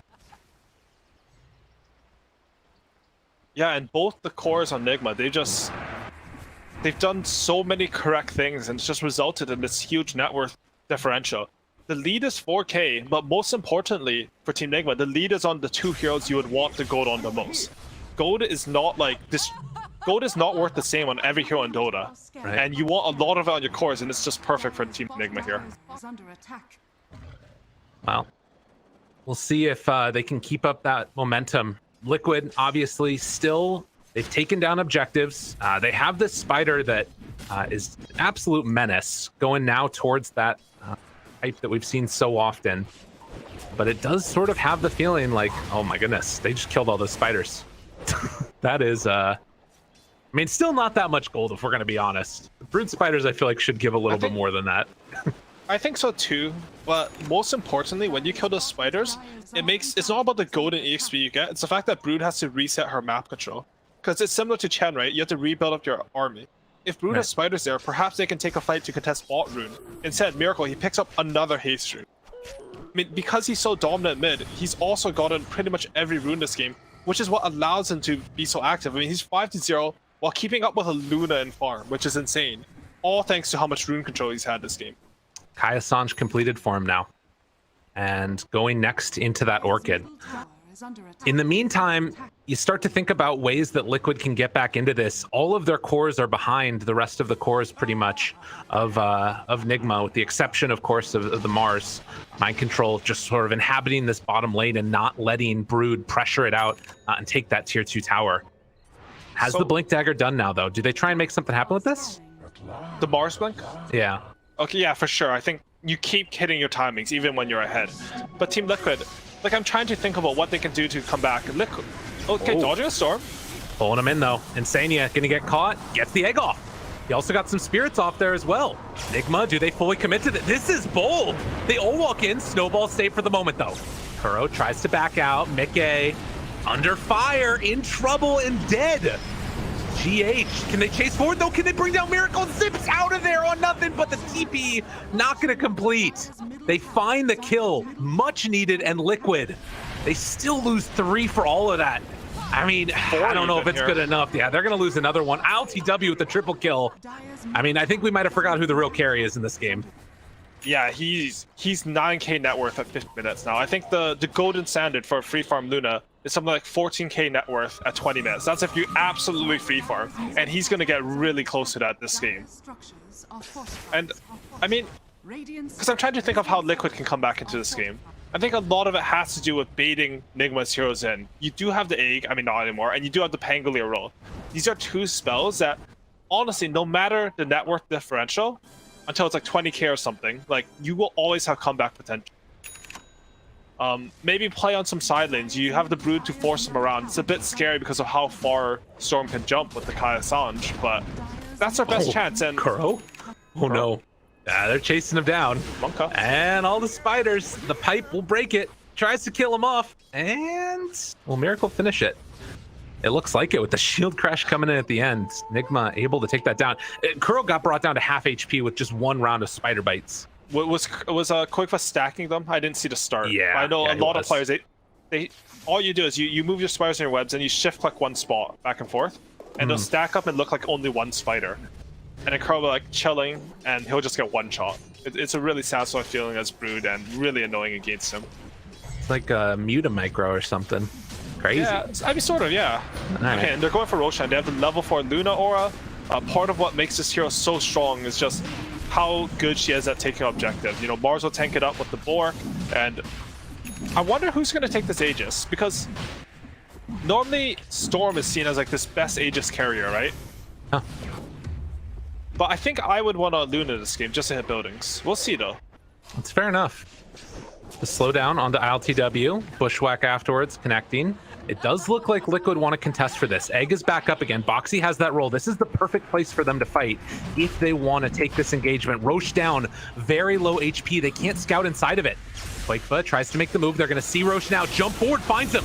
Boxy, Yule Scepter's able to get off there. Egg up on the high ground. Perfect placement, but the arena down afterwards. Will it be enough to turn it? The snowball save. Chases forward, stun. Not going to connect on the heroes that matter. Mickey is dead. Boxy is dead. Quakefa trying to escape, but they lose 3. And this is a free Aegis now, although Sania is still inside the pit. Oh no, the one left behind. He's going to go down. And an opening for Nigma to pull this back in this game number 2, trying to keep their TI hopes alive. They're going to give it to the man. Miracle takes it. Honestly, that was Liquid's best chance at a comeback. It's as you said, you know, Phoenix, Pengler, incredibly strong heroes at the pit. But against someone as experienced as Kuroki, there's no way he's letting his team get gone on while they're doing Roshan. They just walk out of the pit, make the decision to jump their opponent because they do already have a ward set up. You can see it in their mid lane, top river, and yeah, it's just a very, very convincing fight for them. They do end up giving the Aegis to Storm. It does make a lot of sense. I mean, Storm's a great Aegis carrier and Luna has BKB. So it's probably the right decision. It's just I'm a greedy carry player when I play carry, Right, and I course. want everything from That's fair, you know, that's allowed. Maybe not good, but it's allowed. Yeah, And you know. it does also look now, you know, you saw the Pango just not even able to get off the roll right there in that last fight for Boxy.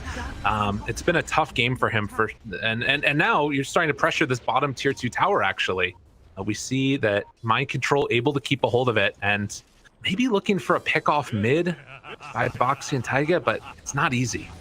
It's not easy at all. What do you think they want to do right now with Nigma with this Aegis? Is it just shut down the rest of the map, or are they under any pressure at all in this game? So when you're ahead in this map state with Team Nigma, your job is not necessary to take a Rax. Your win condition is generally going to be the second Aegis with a lot of net worth lead. What you want, the first objective you want is to get map control, all the lanes in. 1 second, I'll talk about after this engagement, because Boxy, he's diving Mind in control. They get the arena down. Spear afterwards. Nothing gained from out this here. for Liquid. Can they find anything else? I mean, they just got to run. Jump in, though. Oh, they found the spider. Quakefa going to drop. They find themselves that pick off. But they did get the arena out of that. But Miracle, he's already setting up top. He knows that Liquid's heroes have TP'd up here. He's looking for more. Regen Rune's still going for him. Looking for an opening now. Mickey on top of his own ward and the shrine, but they walk in vision. Jumps in. Mickey pulled. Insania trying to heal him back up with that Sunray, but GH right on top. Snowball afterwards on top of Insania. Oh wait, but they're in this. Trying to take down the egg. Can they get it? Yes. They find that kill, and now Mickey also gonna go down. What a heads-up play by GH. This man on Tusk is doing everything for his team as they're gonna pull in Boxy, find the double kill. It is just so clean right now from Nigma. That was such good presence of mind. I was like, wow, he dodged the stun with a snowball to interrupt the CK ulti, which he didn't even have because I'm dumb and I can't see it. But instead, he's going on a more valuable target. They instantly force Insania to use the egg and kill it because, I mean, if you're in snowball, he can't get any fire spirits on you. Such a good decision, GH. And now they've achieved, I wanted to say it before, but your primary objective when you have the first Aegis is to get an enemy tier 2. This allows you to take the enemy outpost, deward any wards that are apparently just right on it, and take control of the map because you just want the net worth advantage. You want to kill them anytime they come out and reduce their ability to get any sort of gold. And some of that is, of course, the vision that was laid down earlier on. Kuro able to get that deep ward as they do find Insania in the jungle, dies. Miracle, just a monster in this game. Had that one death, but 10, 1, and 5. Looking very, very good. GH is not done here. Look at bottom. He's caught Taiga. Another chance. Another kill. Dodges the sharpshooter, but the right click coming through. Mind control ends his life. And, you know, it looks sort of silly, like Liquid, they're bleeding support heroes all over the map. But if you go to their vision, they have like one ward in the top jungle that doesn't really see anything. Like everything is blind. And they're like just trying to get anything, but they're catching Mickey top too. Jumps him, pulls him, silences him, right clicks down, dead. There is nowhere that's safe right now for Team Liquid, and Miracle feeling himself a little bit right now, ready to go in for round 2 of this one. GH jumps in, snowballs onto Insania, going into the fountain. Don't go there yet. the pushback. I mean, it is only a GH Tusk, but it looks like he's finally going to get punished for a little bit of that overextension. Can Liquid punish this at all? I mean, without CK, it's so tough. This is where GHU chat wheel space created. Okay. Because while that was happening, they opened up the racks. Everyone knows once these racks open up, Glaives are going to destroy the entire base. That is a 16,000 gold lead. We go from one stomp right into the second with this game number 2 play coming out from Nigma. And, you know, Ali, oftentimes when this type of thing happens, game number 3 turns into a barn burner. So you better drink up your mate and be ready for a long one here. I think for sure, because basically these teams, it's not like one team has way better players than the other. I mean, it's very subjective, right? But what happens when you have these stomps usually is it means there was like a big outdraft or like a read on the game that the enemy team didn't have. Right. Or maybe like an early gameplay, like the first blood for Miracle, that just changes how the match is supposed to work. You know, game 1, we had that from Team Liquid, and Enigma learns from it. They get an outdraft or whatever it is, a disparity in the strength of their lineup in game 2, and in game 3 both teams have sort of learned, and we will get something like the real Dota coming out. And look at this wraparound right now. Liquid, we just saw right there, one of the highest net worth pro games for a Storm Spirit. Oh, they catch him though. ILTW eats a Laguna Blade. That is not nearly enough. Godlike ILTW zipping in from downtown, turns onto the Phoenix. That one's dead as well. Boxy rolling, but dying to the Glaives, trying to get out of there. Oh, the shards! GH, nicely played. As they managed to barely get out of there afterwards, but they catch the spear. Quakeva over in the trees, in some trouble, trying to escape, but Kuro, he's on the case. They take him down as well. Hango was able to get out of that one, but just barely. As it does look like the final round is going to come in as they pressure down this bottom lane. No more Aegis, but no problem there as they're going to take down the tier 3 tower, and likely to close out the second set of racks. And honestly, like, that was a respectable move from Team Liquid, right? They're like, we have to clutch something. Tiger goes for a Blink Dagger on 4 position Lina as their initiation, because that's like the weakness of their lineup. You have Broodmother as their offlaner instead of some Tidehunter or Mars who can instantly initiate. They get the stun on RTW, but the net worth event is just too much. Wow, one last tier 3 tower remaining, and it looks like for the moment, Nigma looking to close this one out and not wait for that next Roche. A minute away as they jump in with Boxy, able to get the force away, and no bushwhack afterwards. But they're going to call it good. See, look, they're still trying. They understand that how they can win this fight is if Boxy, this is our idea, because I thought it was really cool. He's going to jump into 5 heroes, get a shield crash.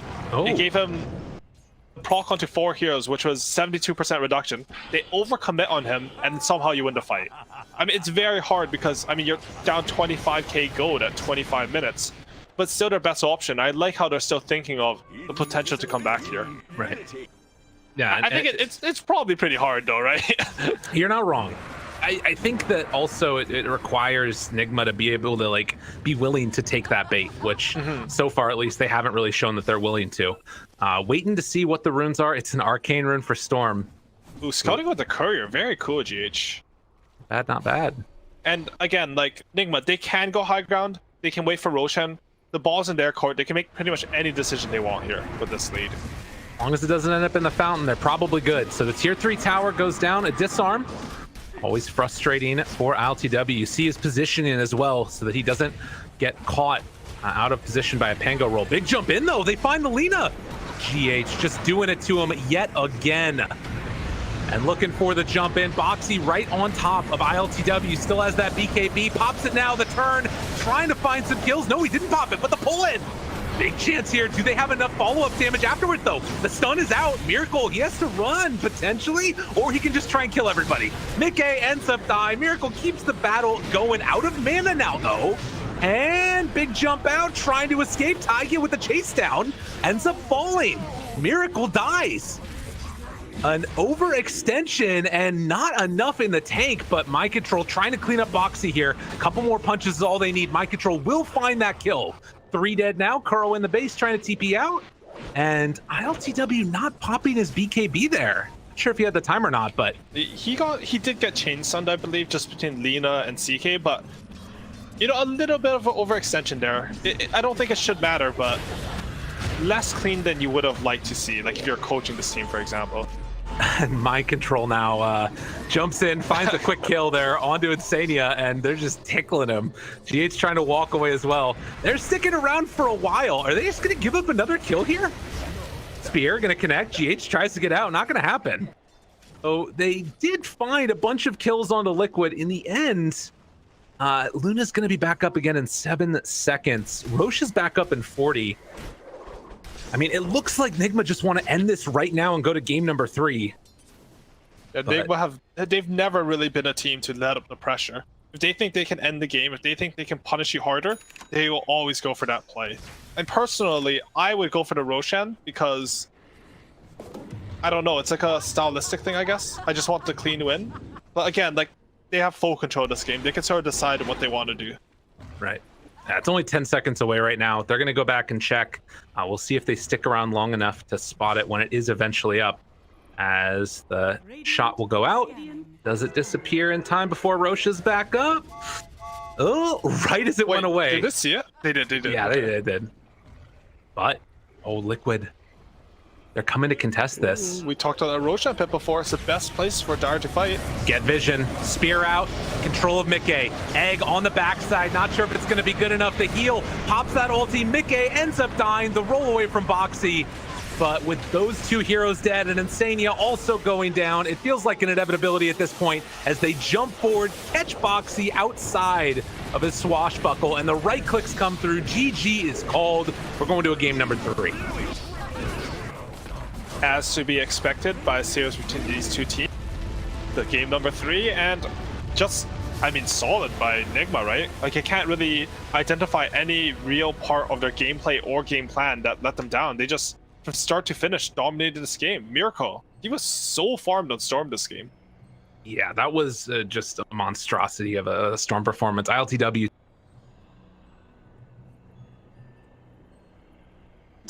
talked about this being his best hero. It definitely felt like it. In the end, Team Liquid only get 8 kills. Something that can sort of be looked over by how many there were for Nigma, but a tough one now. And we're going to have to go to a quick break. When we get back, the panel's going to break down the action. We'll see you on the other side as we get ready for game number 3.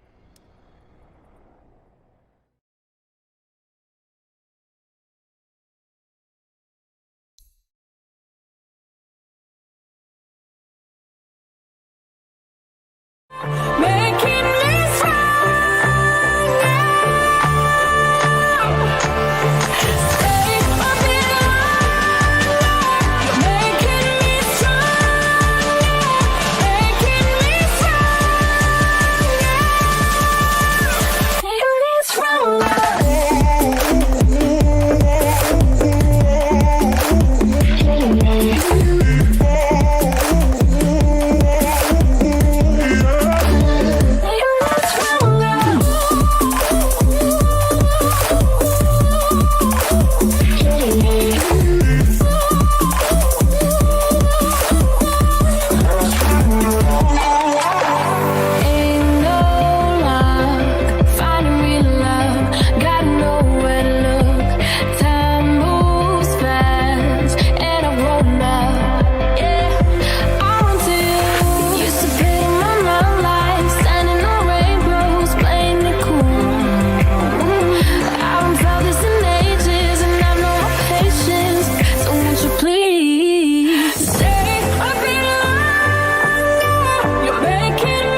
should then fly to home.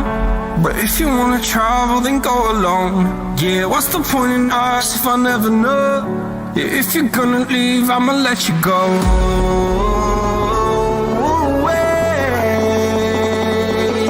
I'm tired of the pain. Go away.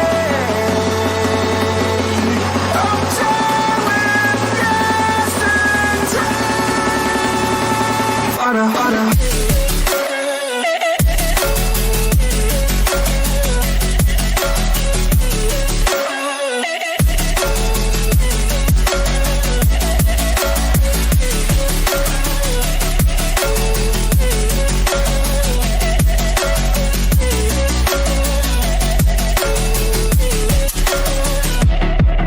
I fell where my demons dwell. My own little nightmare, I call it hell. Oh well, it's time to get back up. Climbing and climbing, I'm done with this ride, is what I tell myself, so I could feel something else. Yeah, I guess I had my bad days, but it doesn't mean I lost my darling, where were you when my heart was on the ground? I thought time would prove that you would stick around. I guess time stops down, a king without his crown. Now I'm breaking and you're faking, girl. You never made a sound. Oh, wait, I'm tired of the pain. Go away. I'm tired with yesterday. Harder, harder.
teams may have a bad game, and nobody wants to go out on just one game saying like they never really got to play their Dota. So a best of 3 really enables them to have that second chance where they can at least feel like they gave it their best shot, and it wasn't like, oh my god, like that first blood ruined us, or oh my god, like we picked the wrong hero, we should have picked this one.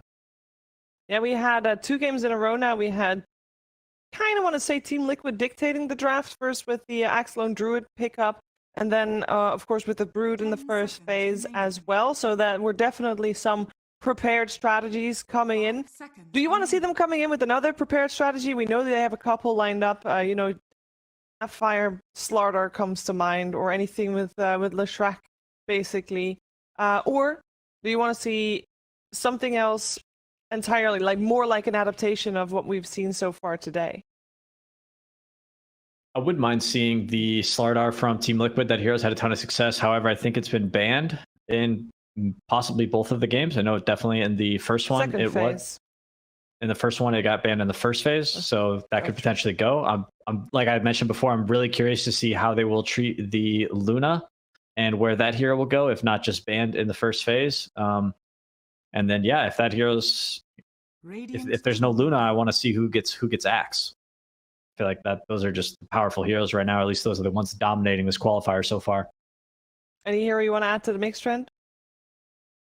Well, for me personally, as our draft is taking some time, I'm actually just realizing that Liquid and Nigma have only ever played 20 series versus each other for like the past 2 years. Does that seem crazy to anyone else? The reason why that seems crazy is because at some point you got to stop thinking Team Nigma and Liquid, and you got to think Alliance Liquid. Right? Also true. Because Nigma has only been around since after TI9. Mm-hmm. Team Nigma has ever played on the TI. Yeah, no, but it's like, it still seems crazy that we've had all this time to play Dota and these 2 teams have only matched up that many times. Like, I mean, that was like, yeah, since they've been Nigma and stuff, but I don't know, in like 2 years of Dota, because the way our DDC season works, and then like the struggles of getting to majors and everything, Yeah. I feel like I see these other matchups in the European region way more than that. Does that make sense? You mean like you feel like you see like OG Secret more? Yeah, more OG so than- Secret, OG Nigma, and everything. I don't know. But aren't It they just like feels like, mathematically playing the same amount? I guess the I would issue. think so.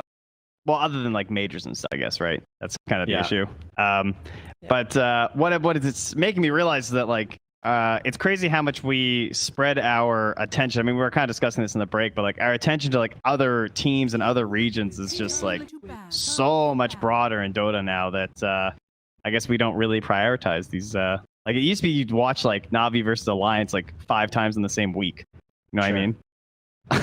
Good old days. Yeah, I mean, were now, they the you good know, old you days? I don't play know. For, We get better you play Dota for now. half a year, and you only face 1 time in 2 seasons, like one each season, and perhaps you place each other at a major if you're lucky. And of course, both of these teams did make it to the major, so they did face each other a little bit more than average. But yeah, other than that, there's not really any third-party tournaments that provide the matchups that are just like these. Like in Nigma 6 versus months, this is their 5th series versus each other. We got to draft, guys. We got to draft. Yeah, but it's just, Hey, yes, we that's do. wild. Okay, so we start with IO Luna on Team Nigma. That is the Luna for ILTW. I Luna to win. What was it, Trent? There it is. Luna to You win. got it. You got it. There it is. That's- Great, yeah. great. Interesting answer in the Keeper of the Light with the Razor. Trent, what's your thoughts? I do like the Razor. I think the hero's a little underrated. I feel like an idiot for going against the Luna like 4 times now for LTW, so I think I'm just done at this point, and we can pretty much call it. But the BKB refresher build with like potentially even in the Aghanims does seem like something that would be very strong, actually getting on top of this Luna and ruining her game. So it's clearly a prepared answer here from Liquid. They also Yeah. leave Terrorblade in. Luckily for Luna, though, she doesn't necessarily completely rely on her right-click damage to put out damage, so Razor won't be able to completely shut her down. LTW could opt for a more magic damage build, right? He may even look for like, maybe not because he's playing with Wisp and he can just get reload out of the Link, but I've seen him in the past do like Hurricane Pike, E-Blade, right? Ags, you can kind of play it in a different way. Aether Lens. Yeah, maybe. I don't know about that, but possibly. That was something. In a pub near you. The Mars pickup from Nigma is very similar to the previous game. They They picked the Mars in the same exact spot in the second phase. They followed this up with a Hoodwink next, which I could see them going for once again. Could also go for the Lion, which did stay in the pool. In previous games, they did get banned. A lot of options. It's actually Team Liquid that is taking heavily into their bonus time right now. They'll end up going for the Monkey King. They played this twice before. Both of the games they played it were losses. One time it was on Koifa, and the other time it was on... And that's a Snap Hoodwink pick still. And a Timbersaw coming out for Team Liquid there as well. Also a little pretty bit quick. de-synergized there, though, on the Monkey and the Timber. Ah, yes. The anti-tree synergy. You always have to... Yep. Think about A little it. mindful. Monkey also, can't find the Hoodwink though, right? With the tree jump, if the Hoodwink's hiding in the trees. I feel it's so funny now in Dota. There's just so many heroes that play with trees. You have to like think about their synergies and anti-synergies in regards to the forest. Ranger band. Yeah, Martin is going to clear out a ton of trees too. That's true as well. So Timbersaw was their 18th pick, which is 18th pick. The fourth slot for Liquid is usually their most powerful pick in the game. They choose to go with Timbersaw. However, I don't believe it's that great of a Timbersaw game. The hero does work well versus strength heroes like Wisp and Mars, but they have a good amount of magical damage, and Luna is one of the better carries on lane against Timbersaw. Timbersaw usually can force heroes out because he out-regions them, but with the Wisp being there to back up the Luna, I'm not sure that will be the case. I think it is crazy how fast Liquid is drafting right now, considering the circumstances. I mean, I guess they used a lot of their reserve time earlier, but they are just like busting through these bans, and Nigma have so much time left to look at their 10th and final pick in this game. And Nigma clearly looking back in the past history, this Monkey King with the Ench was a really good way to try and like use the super early leveled Ench creeps. Like even if they only had level 1 enchant, they could still gank mid if it was a weaker mid laner just off of the pounce from the Monkey King. And so they're keeping an eye on those potential Taiga heroes here. Do you feel like Liquid's heroes have been a good reaction to what they've seen? The Monkey King, I don't know. I feel like they need something else to pull this together. They need some like tower push or something. But it's a position 4 hero, so that gets really awkward very fast. Overall, I think Nigma has like 4 of the absolute best heroes in Dota right now. And Liquid have heroes that are on the rise, but aren't like super busted. Because you're often blind picking your heroes on the second pick. I feel like they knew exactly what they wanted on 2-3. They knew exactly what they wanted on 15-17 or the 3-4 here in the draft. And Liquid is, their job is they're tasked with responding appropriately to these. And I'm not quite sure that they have yet. And I'm a little concerned for them because Miracle is just going to have. I feel like both Nigma side lanes are going to be fine, and then Miracle is just going to have free reign to play like whatever the best hero might be. He's playing against a Razor, though. Yes. That can be a tough lane. It could be Razor or Monkey King if Liquid chose to be flexible with their lanes as well. True. And those two heroes check off a lot of boxes, right? I guess they're both sort of anti-melee, so. And then I also think that they really want someone who pressures mid. Like, whatever this 4 is. Yeah, this is a Queen of Pain game for Miracle. A really, really good game for it. For the Razor, like the actual counter pick? Yeah. I think Queen is the best hero against Razor. I don't know if That we've guy's seen one played of those. 10 different heroes in the 10 games they've played so far, so we'll see what hero they'll go for this time around in their 11th game of these qualifiers. And they are ticking out of time. Not Tiger Willow. Very, very shortly. But I think they might Roamer. You should pick a Roamer. I don't think Willow is the best answer. Ooh, the big game winner. 11 games, 11 different heroes as well. Okay, nice. It is a response, right? It kind of is the opposite of Roam. He's going to just jungle, most likely. Timbersaw is a very self-sufficient offlaner, so you can get away with, leaving him alone for a decent amount after he gets like a level 3 or something. So good response from Team Liquid. I like that they're challenging Nigma with this decisive, black hole, right? Game 3, hype, anxiety, nerves, BKB black hole. Let's do it. I've actually seen Mars versus Razor work before with the spear. Okay, we're not going to worry about it. We're just going for the TA. It's fine. TA into Razor. And to Nigma. Okay. You don't like it? No, I don't like it. and we'll see how he does in lane. But I do think it's greedy. I think Luna wants to be the hero farming those ancients. So if Luna somehow struggles in lane, I feel like Nigma's map is going to get very small. If Nigma manages to win both their side lanes, I can see the game going very well for them. This is a tricore that can also contest stacks. Timbersaw, Monkey King, and Razor are all capable of like moving in there early, and we've also seen a lot of Timbersaw players now abusing the Ancients and actually farming them on the early end. Plus, you could farm them super fast with the Coddle because you can just like keep Chakram and Chakraing and Chakraming. Whoa, it works in so many ways. Miracle's pretty good at TA. Who's gonna go forward? I'll take Team Liquid. I don't think this last pick TA was what they needed this game. I kind of feel like Nigma are going to clutch it out if I'm being real. I love what Liquid have as tools, but I think that Nigma have a plan. Like they have all this time for the Miracle, and I think he's confident in the idea here. Yeah, with the IO Luna as well. You know, we've seen Luna win twice already in this series. I'm feeling some regret right now. Look at that Luna. That happened to me last draft. I chose it. I'm just like, oh shit. Oh well. I think if at least Taiga can get some farm going, it's going to be an exciting game, regardless of who's going to take this third and deciding game. Remember, it's all or nothing. Only TI, and even if you win this one, still have 2 other teams to go through as well. We're going to find out who's playing against OG for the lower rank finals to go with Lyrical anyway. Prepare for battle. Thank you so much, Sheev, and a very undecided rest of the panel. Howie, they're bouncing back and forth. Is the black hole going to be enough? Is ILTW going to be able to carry again on Luna? What's your read on this game right here? I think a lot of this game comes down to the laning stage. I mean, Timbersaw, in theory, especially on Darius, should get sort of murked by an IO Luna lane. You just have a lot of magical damage in, and like the extra attack speed combined with Luna makes it really hard.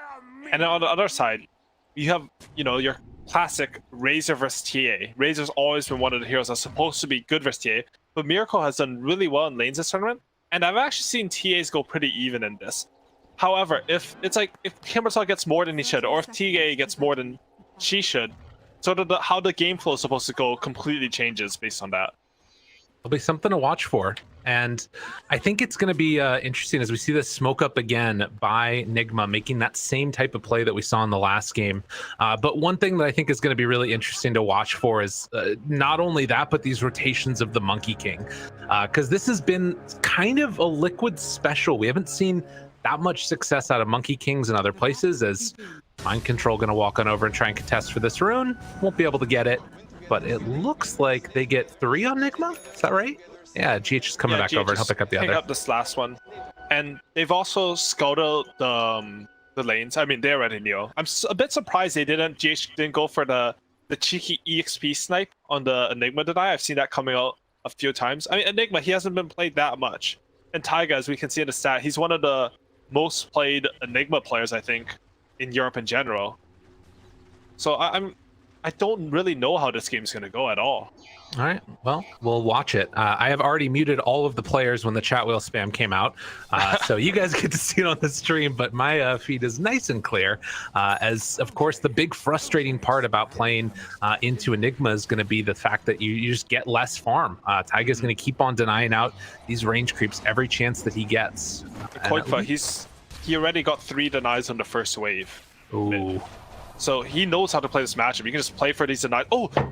The melt hit misses uphill or something there? I didn't quite see what happened, but that's a big deal because now Razor's going to free farm the rest of the creeps under his tower. Very, very nice for Koikva, who's already off to a very good start here.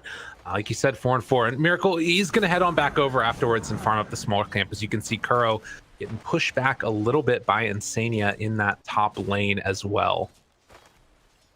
Nothing really to write home about, except for, of course, like you're talking about, that disparity that sort of exists mid. Some of that CS that you're going to be seeing on Miracle will be just by virtue of those small camp creeps. For sure, and he did get an additional bounty rune over Koikva. I mean, it's 3-2-1, so it's actually a 2 bounty rune advantage there. So his net worth it's still quite good now. And this lane, I don't think it's that bad for TA. It's more of an in-game matchup thing.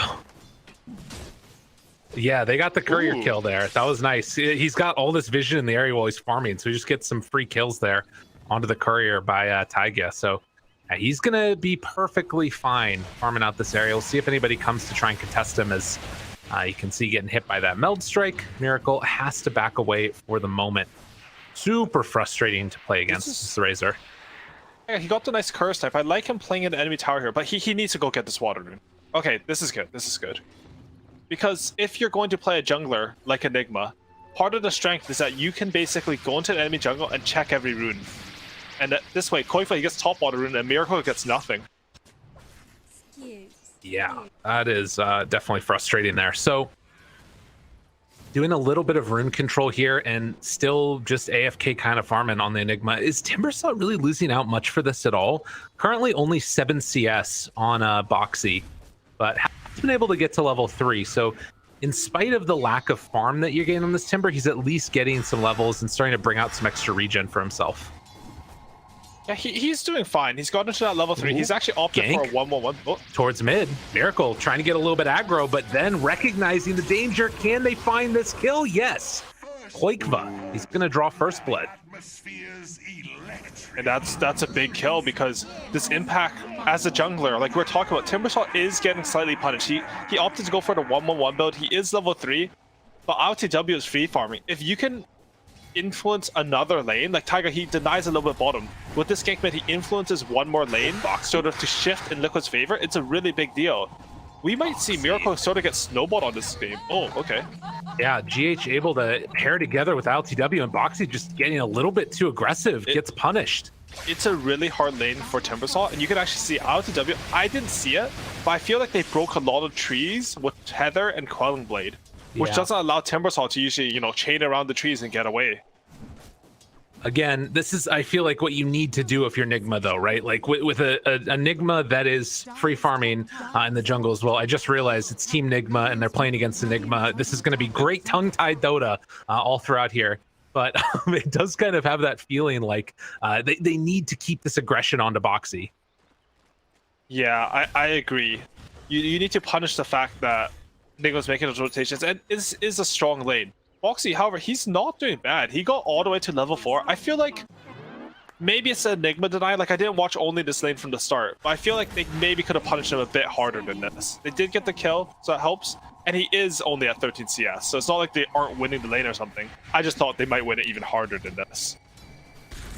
Now, you can see that with a little bit of extra time and early start that we've seen from Mickey, it's Insania that's retreated back to the jungle, but also Miracle trying to clear out those other camp stacks.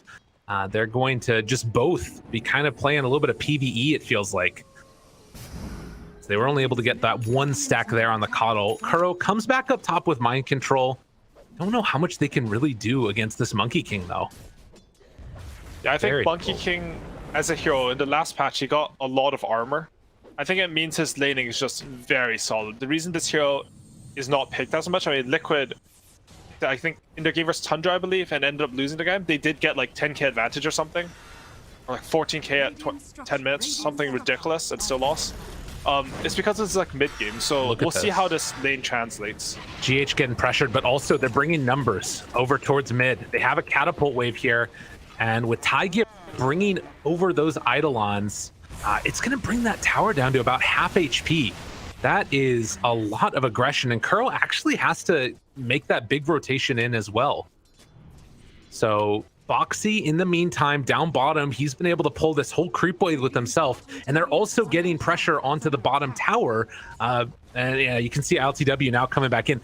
They're doing a lot of things on Liquid to try and just like mess up these moves and make sure that the laning stage doesn't feel comfortable for Team Nigma.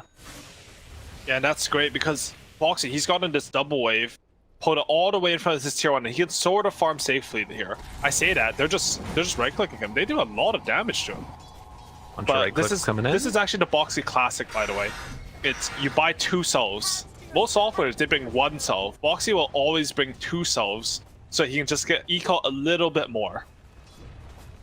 Gonna have to pop that one now, because that is the downside to having this giant double wave, is it will stay underneath that tower, and with the catapult it's gonna start to pressure.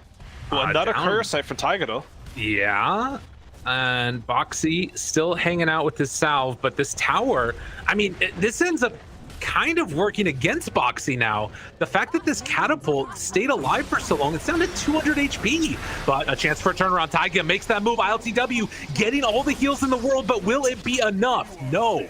ILTW, he falls. GH not level 6, obviously, to get that relocate away. So really heads up stuff play coming here from Liquid. Really good stuff from Koikva. And as you mentioned, like that tower, if he doesn't rotate there, it would have died. I think maybe Boxy a little bit over ambitious to hold the double wave plus wagon from this tower. But it works out, and Insania, he's getting gone on at top rune. Just a free. Yeah, you know, you're just position 5, just a boy trying to get some wards down. He's created yet again. And look at the swing the other way. Boxy, he just takes bottom tower. Yeah. Was that 100-0? I mean, they had a couple heroes on it with him, but yes, that basically was. It felt like there was some damage, but not a whole heck of a lot. And you can see Taiga coming and contesting this jungle of the Luna. ILTW doesn't have like free places to farm right now. It feels like everybody's all up in his grill. Yeah, no, he had the good lane, but because of how Taiga was able to play and because of that Koikva TP, they really swung the pendulum bottom. And now Koikva, he has a DD bottled, he has a TP score up into 1. He has all the ability to make any play he wants on this map now. Boxy's even rotating to mid. This is a cool play. Just, you know, they gave something to Boxy, right? They allowed him some space, take that bot tower, and he immediately pays it back to his team by walking away to farm pressure. jungle. Yeah, walking away. Nah. I mean, I look stupid now. But I thought it was going to be a cool play. It happens to the best of us. And Taiga's going to be the one that gives him that extra bit of farm and room. I mean, all right. So he gave him the confidence and moral support to take this tower. Exactly. That's what he gave back to his team. There you go. Nicely played. By like he still is sort of the stat core, right? Like he's lower than his Enigma by a lot. He's the lowest core by far in the game. So they're just continuing to give him a bit of space. Catching up with this double, triple stack. This is a smoke now. Yeah, they're coming to try and take this. Why don't they pick up their garbage? I don't know. That's a very good question. As Miracle just comes in, snipes away those stacks, trying to take a couple more on his way out as well. Oh, Boundless Strike not going to connect. Looking for the chase a little bit here. But they will just be able to bully back Nigma out of their own jungle and starting to get a little bit of pressure on the mid, but it's really not much. And Sanya's like, guys, look, you dropped this. Take it, Boxy. Put it in your inventory. It's good for you. I think Boxy was too excited that he got the Ironwood tree. Always a favorite of Timbersaw players, as it gives you something to latch onto with the Timber Chain. True enough. Oh, Taiga getting chased a little bit by Kuro here. Goes for the bushwhack play. I don't know if this is... Oh, but the relocate, that's why. Nice combo. They move on in and able to set up for that kill. Oh, and he snipes a courier. Really good heads-up play by Croak. I didn't know what he was doing either, to be honest. He's ran solo and he's getting gone on, but he has a bushwhack here. He has a bushwhack here? Yep, trying to run away. This is a lot of pressure out from Koikva. Has the plasma field back up again. Will it be enough? No! Kuro, he gets the scurry away. Very well done. And in the meantime, you can see that it's not really that substantial of a gold lead, but the sort of stratification of all this net worth is weird. Look at the creep bottom. Croaky is missing onto this kobold for some reason. Yeah. It's just hitting him. I'm not sure about that one, to be honest. Is it killing him? No, he was hitting it and he was missing on it. I don't know what's happening. Like, is this low ground or something? Sorry, back to the game. The more important parts. He just leaves the kobold. I get really caught on weird mechanics. That's perfectly okay. Yeah, they leave the kobold behind. That's not necessary.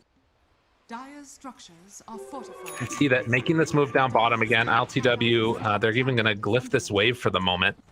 Trying to keep alive that top tower is what's going on as mind controls pressure with the Mars. Kuro. They do have Sentry Ward down, actually, so they spotted Quakeva as he headed back up to the north, and they will retreat away together now. In the meantime, that mid tower did go down. They get mid tower, but I feel like this top tower for Liquid, there's no way this tower dies. Like, they know Relocate is on cooldown, they saw a couple of heroes. And they take down Insania now. It relocates back up, but it just felt weird. I guess they're scared of the... Like, they're scared to overcommit resources there. Oh, Arena trying to take him down. Mickey in some trouble here. Can they kill him off in time? Looks like the answer is yes. One last punch from LTW gets the job done. The battle back and forth. This one's looking like it's going to be close. Taiga moving in, wanted to find a black hole down to Miracle, but it's just a bit too far away. And these two relocates, the first two relocates of the game, start showing why Wisp is such a feared hero against Team Nigma. I think this hero's not played by most teams, but it's always been auto ban against Nigma. But because of Miracle's play, actually, they banned out both Invoker and Lina this game, which allowed them to get the IO this game, and it's looking really good. Doing everything that they need out of it, at least at the early going here. Miracle currently top net worth, and they do run into Boxy, but that is not an easy kill if they don't have certain heroes. Although they move now into Quakefa. Oh, they got to be careful about that link. That's really scary. So they won't go in for the chase down. How does Miracle keep doing this? Like, he's playing on like what everybody is saying is the quintessential counter to him in lane against the Razor, and he's still having such high net worth. I mean, to us, I don't think Razor beats T in lane that hard. We saw even in the lane, Miracle would just go do some hard cap stack. It's hard for Razor to run in, especially as soon as TA gets level 6. It's really good as an in-game matchup, and it's a good tempo hero. We saw Quakefa, you know, with that early TP bottom. That's because mid was going so well, right? Like, Razor will still farm a lot. But a little bit of a low, I feel like. Maybe it's to do with the lineup. I mean, none of Liquid's cores do anything like the Mars, you know? Like, no one just sets up a fight for them. And it's looking to be a bit revealing because while Nigma... Like, Liquid had the gold advantage, but Nigma has made all the recent moves. Miracle walks away. He's over in the mid, but there's a smoke up coming right now from Liquid. LTW hiding out in the bot. Miracle did just get his Blink Dagger delivered. Oh, we didn't get it off. Eul Scepter lift up has the blink afterwards with the refraction, but it gets canceled out there. Bushwhack afterwards. Trying to chase down, looking for the finish, and they're going to get him. Miracle caught and killed. Oh, that is a big win right there for Liquid, and they're wrapping a bottom too. Thinking about it, GH doesn't have Eclipse. Oh, they have relocate if they need it. Thinking about popping it now, and yeah, they're going to use it to get LTW out of there. Eul Scepter lift up though. They got him caught in a way, and now he's dead. They take down LTW. GH interrupted, and a double kill for Boxy as they're going to take down and try and pressure this bottom tower. Liquid making it work here in this game number 3 decider. And a rare misstep from GH there, just barely not timing out the relocate there. Honestly, it's very hard, and he might have been afraid that he had to mech his Luna there. But what a great punish by Quakefa. You know, clicking that Yo, stopping the relocate. I said that they didn't have, like, it didn't feel like they had any moves to make because, you know, they have Timbersaw Razor cores, but you know, they completely proved me wrong because they picked a Monkey King 1 position.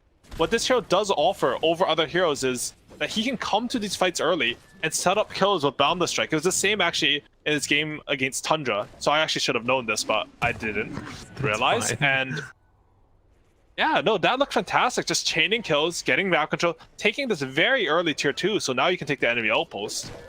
Things are looking up for Liquid here. They're doing what they need to do. And for Nigma, on the other hand, you know, a little bit of stress. They still have these top 2 net worth heroes. You've got the TA, you've got the Luna. We've seen them be able to carry with them before. The question is, are they going to be able to have those supporting casts in the position that they need to make it work? As Insania will just give his life away yet again. A nice pick off there by Miracle. This is what they need. Any of these little kills to start elevating that net worth a little bit. As trying to run and find somebody here. They won't be able to catch up to Taiga, it looks like. As Mind Control just takes out that creep wave. They take back over their outpost. And it does look like they're going to reset a little bit for the moment. And I do want to mention that Miracle, I think he made a very good decision this game. You're playing TA with an IO Luna. There's not going to be enough farm on the map for both of you to hard farm. The usual TA build is just drag onto this 1 second bottom. Looking for this now. They have that Blink Dagger on Taiga now. It's not going to be... Oh. Underneath a ward too. This could be an opening here. The rest of them are connecting. They want to try and run down anybody, but it looks like Nigma, good read of the map. You've got this TA that's farming up top, and then the rest of them get out of bottom. Yeah, and I think a lot of their ability to read the map is because of the fact that Miracle, instead of opting for that faster Desolator, he goes for Blink Dagger, and it allows you to push lanes further. So now there's all this info on top. It prevents his team from dying bottom, and it nets him to kill in the Coddle. Really good decision making from Miracle on the item choice. So often I feel like we've seen these games that can go the distance. Like, obviously big win for Liquid being able to take out that bottom tier 2 tower and now just holding on to this outpost, but so often it's been about like these item timings and teams actually getting those mid-game fights working in their favor. This doesn't feel like it's just going to be a complete and total wash. At least you've got some avenues to fight for Nigma, but Liquid definitely a little bit more in control of the map at this point. Where do you see Liquid going now? Do you start thinking about a Roche? You've got the Solar Crest done on Nigma. I think you should be content playing the map. It's not like you don't go for moves, but if you go for a big objective like Roshan into this Mars Arena Eclipse, it could end very badly for you. You sort of want to wait for your Enigma to get his timing, poke at them in side lanes. You know, Monkey King's going BKB, Enigma's going BKB, Razor almost has his BKB, and then once you can all turn golden, you flip the switch and just, it's go time. Okay. Nigma do know about this though, so they're smoked up. They don't want to let Liquid get to BKBs for free. And a quick jump in there. They find Insania yet again, so he will drop. Miracle again picks up that kill, but he was able to push out that top wave first. So they're kind of in this jungle without an objective to turn to, and down bottom, Taiga is keeping that pressure on. They're pushing out the mid wave as well. All across the board, Liquid doing a good job of just letting Insania die. That's sort of his lot in life at this point. That is pretty much your goal. If you're waiting for a timing, like you can see he died there, but we saw the gold lead dip to went up to 3k for a second there. Right. Despite the kill, because that's your job as a 5 position, create the space. Miracle does have the Desolator now. I would like to see Nigma sort of push the tempo by going for that Roshan. As long as they can maintain vision control and they don't get caught up by some insane black hole, I think it's a fine fight for them. Will be something to watch for as mind control. Ooh, right by Taiga. Spots the both of them. Oh, good blink away. Mind control trying to chase, but can't quite catch up. Kuro hunting, gets him with the bushwhack. And will they be able to find the full punish? Sharpshooter comes out, a couple more catches, looking for the kill, but the black hole to try and turn it. Oh, what? He got pushed out of it. Kuro, oh, the blink away from Taiga. Manages to escape, and Mickey finds him in the trees. First black hole gets Taiga a kill. Looking to get away. He's underneath vision this entire time. Spear, he's alive on 38 HP. But in the meantime, look at the big win that they're getting on Nigma. They get the Aegis for Miracle.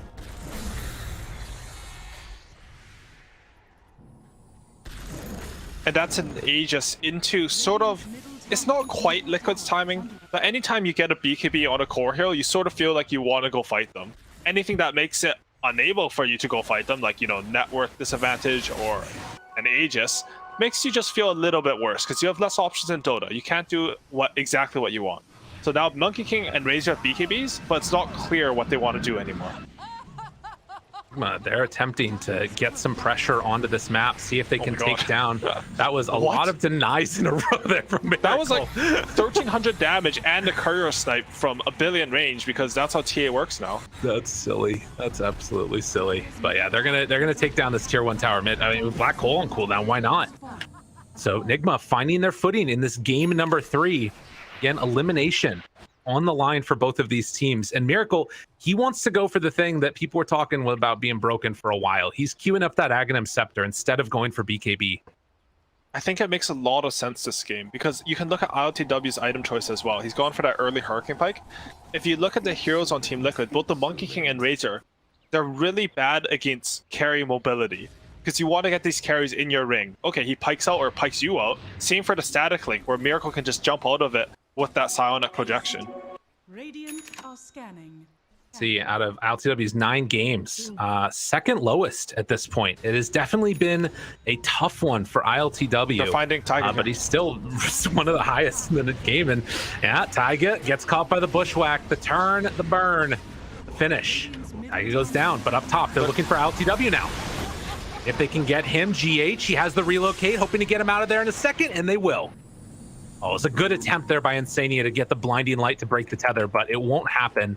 And that is going to be an IO dead. But ILTW, he'll live through it.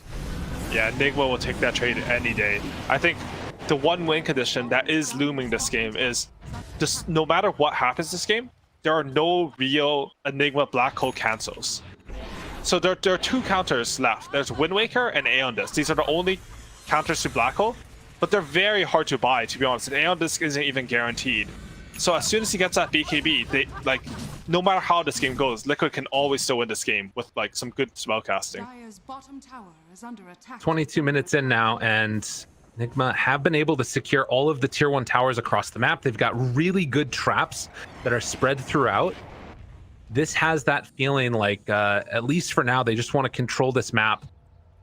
And how close are we now? We're about 700 gold away from Miracle getting that Aghanim Scepter. So what's the play style that you want to do if you're a TA in this game with the Aghanims? What's he looking to accomplish with this? I mean, you can join Pigzs anywhere, which is pretty crazy with an IO relocate as well, right? Taiga? They're catching mind control. Or who's catching who? Well, they're trying to find that finish on the Taiga, get the kill, mind control, TP's out afterwards, and I think he's good. They were hunting up there, placed down a good ward, and managed to take down the Enigma. Oh man, and Kuroki gets out too. Just relocate, they're going for more here. Looking for round 2 of this one. Insania in some trouble. These guys are crazy. Eclipse comes out, Insania's gonna live through this. If GH dies right now, oh, this is horrendous now for Nigma, as they're gonna lose ILTW. Gets brought down. The greed, Owie. That's a certain series of numbers coming out in Twitch chat right now, I believe, because that entire play, like MC and Kuroki, they make this huge play. They force all of Liquid's heroes there. They kill off the crucial again, Enigma, slowing down his farm.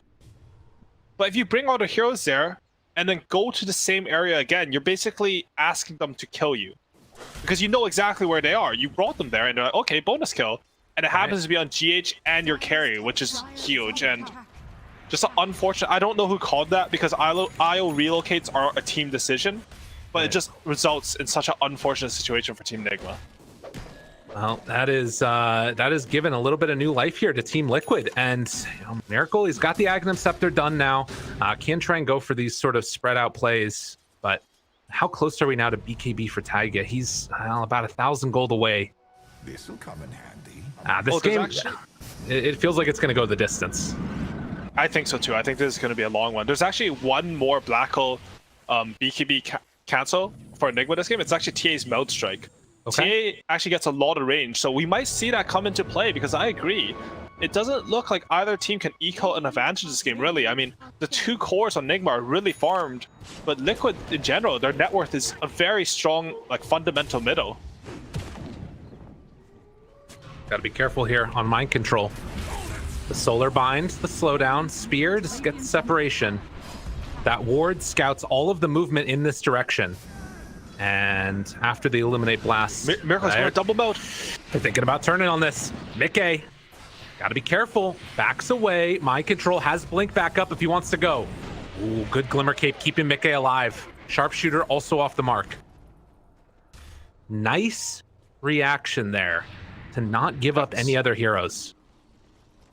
It's so much minus armor. Just the double meld plus Desolator.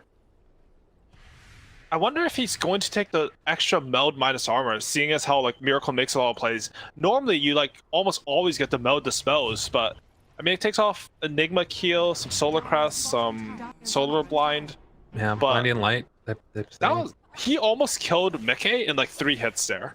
If he had another 6 minus armor, I think Mickey dies there.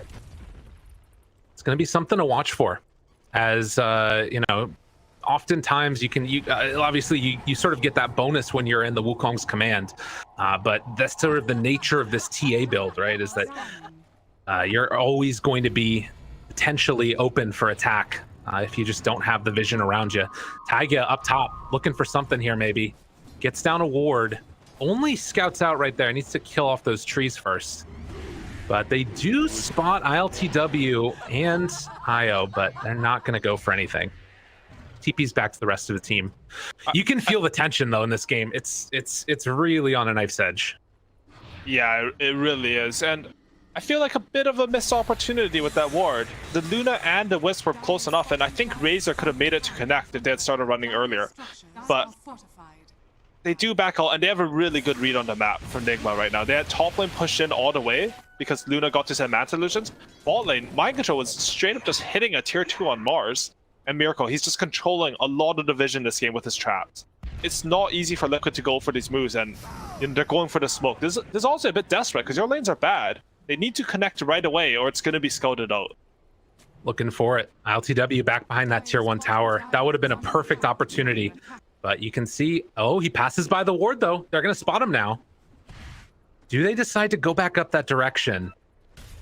Looks like they're looking for more, but you can see down bottom, Nigma feeling very confident with themselves. They're going to take this tier 2 tower, and I mean, this liquid smoke, we'll see if it connects or not, but there's a lot of vision for Radiant. Yeah, and the smoke wears off now. They're walking into the vision that they have on the side of Team Nigma and going to jump forward. They break down the tree.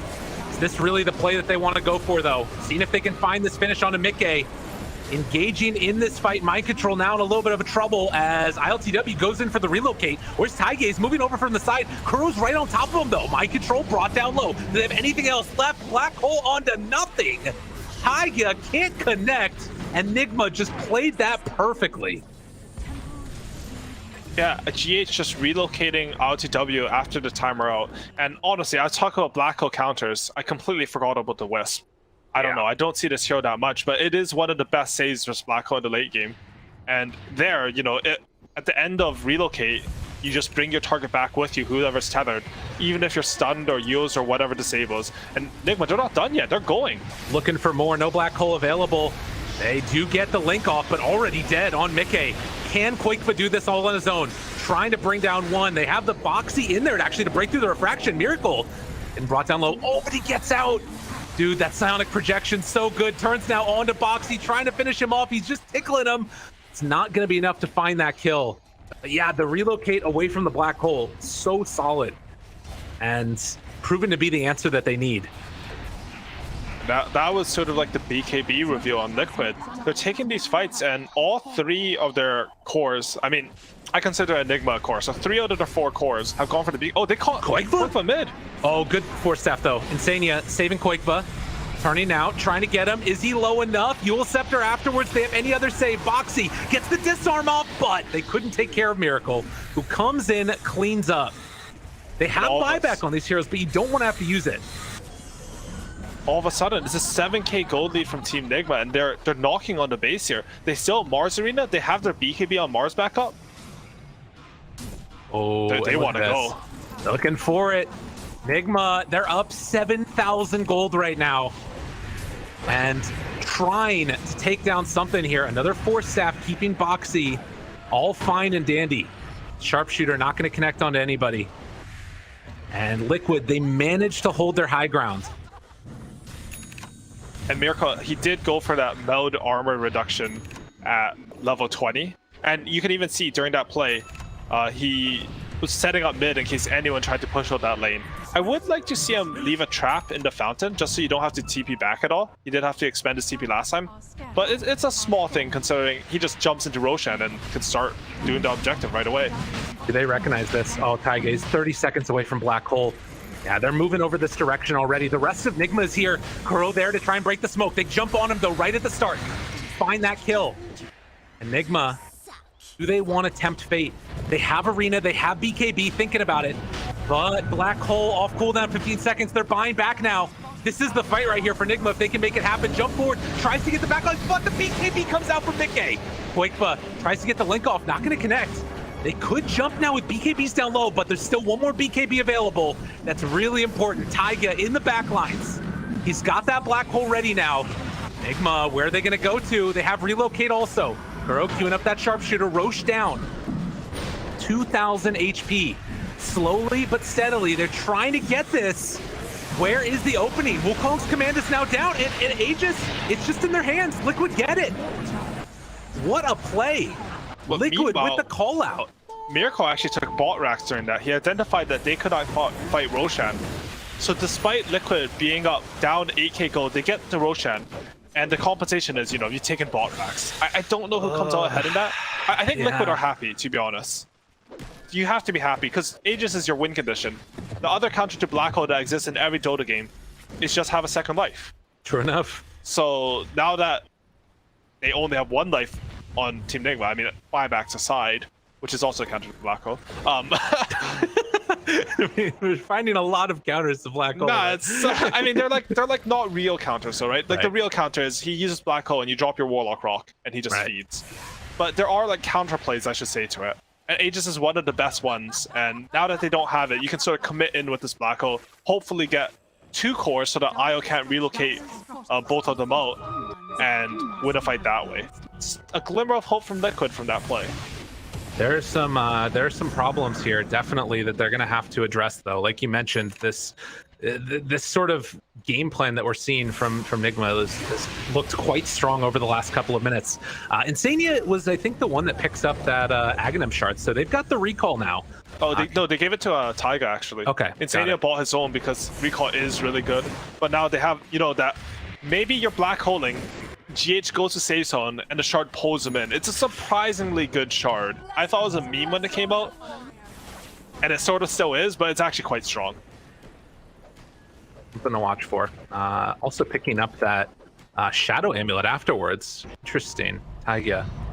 Okay, so he knows that Nigma. I almost said Team Miracle, but like maybe it is.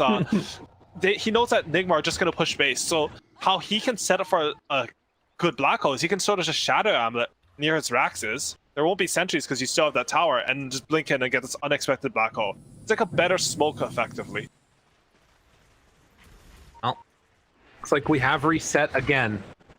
9,000 gold lead for Nigma, but that matters significantly less than what type of map control you got. And luckily for them, they also have the Rax pushing in constantly down bottom. Miracle is getting set up here a little bit, trying to find a double melt. Doing this. And now the double melt, that's minus 28 armor. Even if Timbersaw is on max stacks, he might get soloed from the Miracle. Monkey King, broken, glimmered, backs away. Shot comes out, Lucent Beam afterwards, creating a little bit of separation. Looks like they are going to back away again. Now, they do have Miracle, obviously, the ability to get anywhere on the map right now. But Liquid is going to sit here and pressure around this side of the map. All right, 4 heroes. Foxy showing mid. Look at the trap coverage bottom, though. Yeah. He just has traps everywhere. And this game is interesting because Liquid also have a global mechanic in the recall, right? So your normal TA Aghanim's pressure / relocate pressure, it's not quite as impactful as it normally would be. Again, up top, LTW flirting around with him here. Taiga's still staying invis. Smoke up from Nigma, behind our Luna, who gets some night vision. Okay, Taiga going to blink away. The rest of Liquid need to be careful. Has blink on cooldown. Looking for him. Tries to find a BKB turnaround. Taiga drops down that midnight pulse. Mickey there right on top of him, draining the mana from mind control. Follows in. BKB there. Taiga. He's already used his BKB. Jump forward. The Black Hole into the 2 cores. And the Wukong's command right on top. But they get the blinding light pushback. It's not going to be enough to make the kill happen. ILTW will go down, but they get Miracle out. For more, though. No, they don't get him out. The heck, it wasn't far enough away. And now the chase down comes. Liquid surging forward. Boxy finds the kill. GH also to go down. They wipe them all. Taiga got found at the beginning of that fight. He had to pop BKB early, but the patience from Team Liquid, they just baited them all in. I think the blinding light, it canceled the tether, right? Like it stopped the relocate. I didn't quite get to see that because I think it did, but it also pushed TA out of the Black Hole. Yeah, I mean it didn't matter. They stopped the save, and that was a super good fight for Team Liquid. I mean, obviously they got a 5-0, but the execution was amazing because it's hard to black hole this game without your BKB. You know, 1 beam, 1 spear, some stupid bushwhack from Furry, and your black hole's going away. But the patience and everything, they completely turned around this game.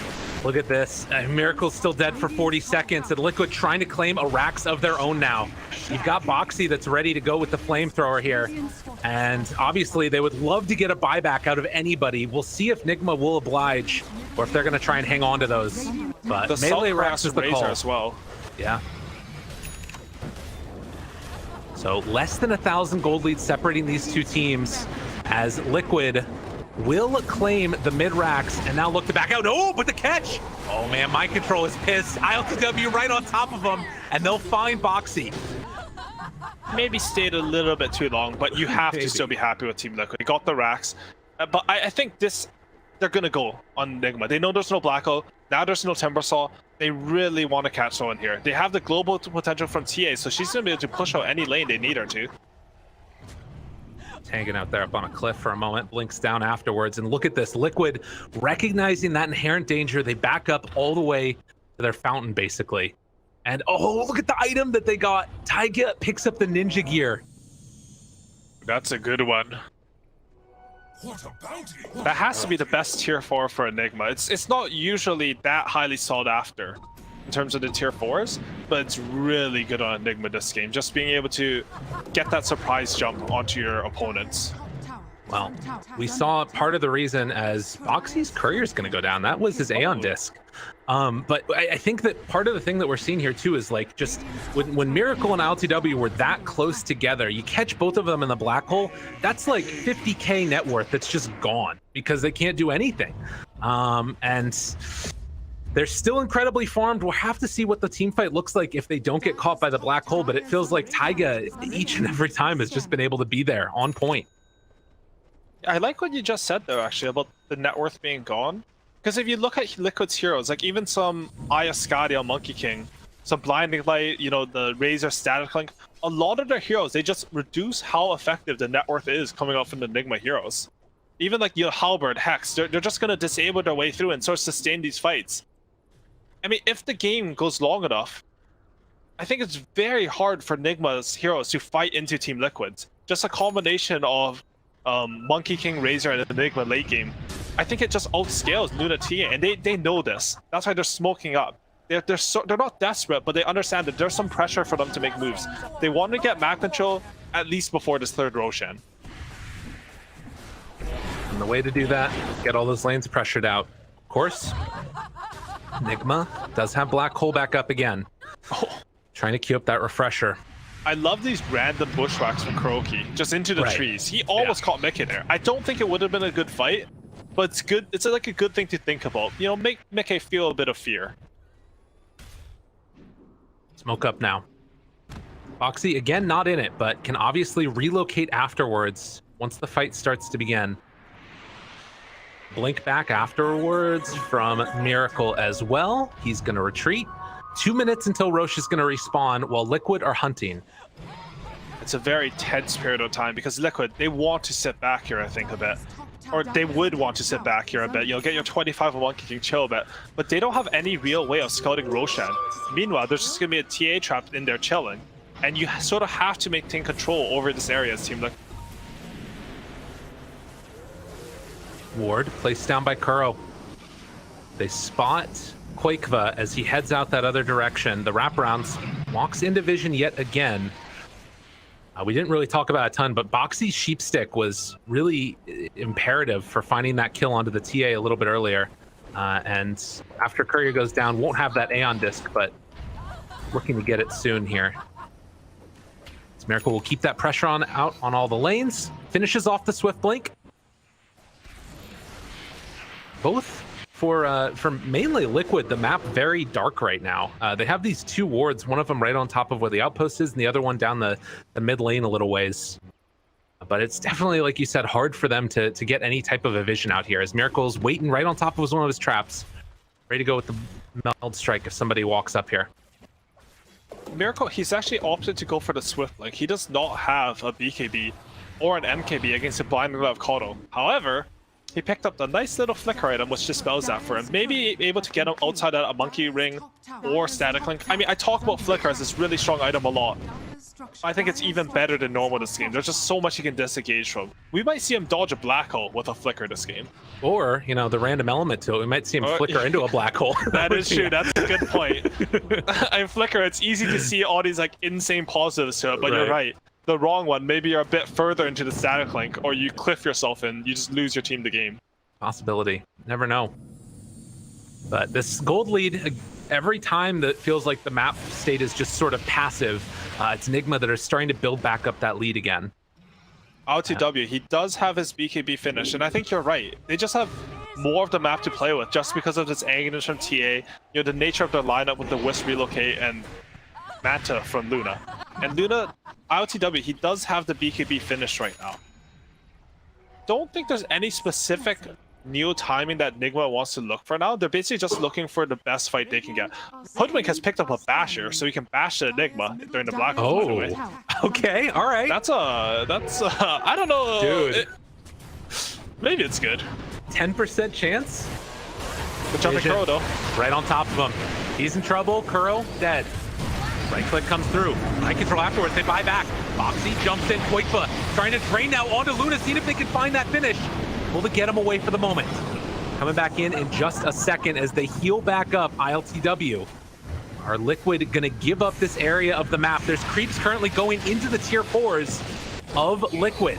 Bushwhack connecting now onto Boxy. Mind control spear going to connect.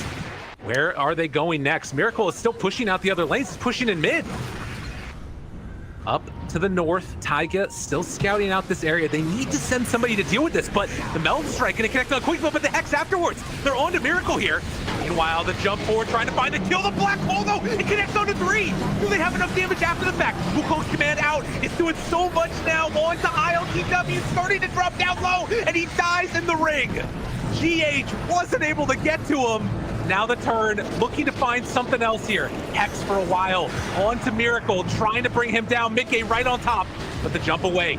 Mickey, mind control, right on top of him. Silence, chase down, is it gonna be enough? They don't quite get it. Yule Scepter lift up now on to Miracle. Mickey, he eventually dies, has buyback, gonna use it now. Miracle surviving, doing so much with those side blades. Insania gets chased down and walloped. Dead again. Taiga has to back out there right on top of him, but he baited it. Oh, Flicker, it's too good. Stun afterwards coming from that Boundless Strike, and LTW, he's now moving in. Pissed off about how this fight has gone as one by one. They start to fall, looking for the finish. Mickey, can he do it all alone? I don't think so. Dead for 2 minutes, and they have a Luna. This could get ugly. Oh my God, did they just do it? Is that it? I think they did. So insane outplays coming out from Nigma. You know, one of the counterplays to Black Hole, he Black Holes all your kills. You just buy back. Now Taiga has no Black Hole and your throne's getting hit. Insane fight from Miracle, who managed to, I think, live through all of that. And now the chase down, looking for the finish. They want this so desperately. There's not enough left in the tank. Liquid are going to fall as Nigma will not be denied. Kuro keeps his chance alive to keep going to every TI. What a finish. Oh my God. Man. Just such good team fighting from Team Nigma. They were able to trade the first arena for some BKBs. And the arena actually came off cooldown because the fight was so long. And they just executed Liquid in the end.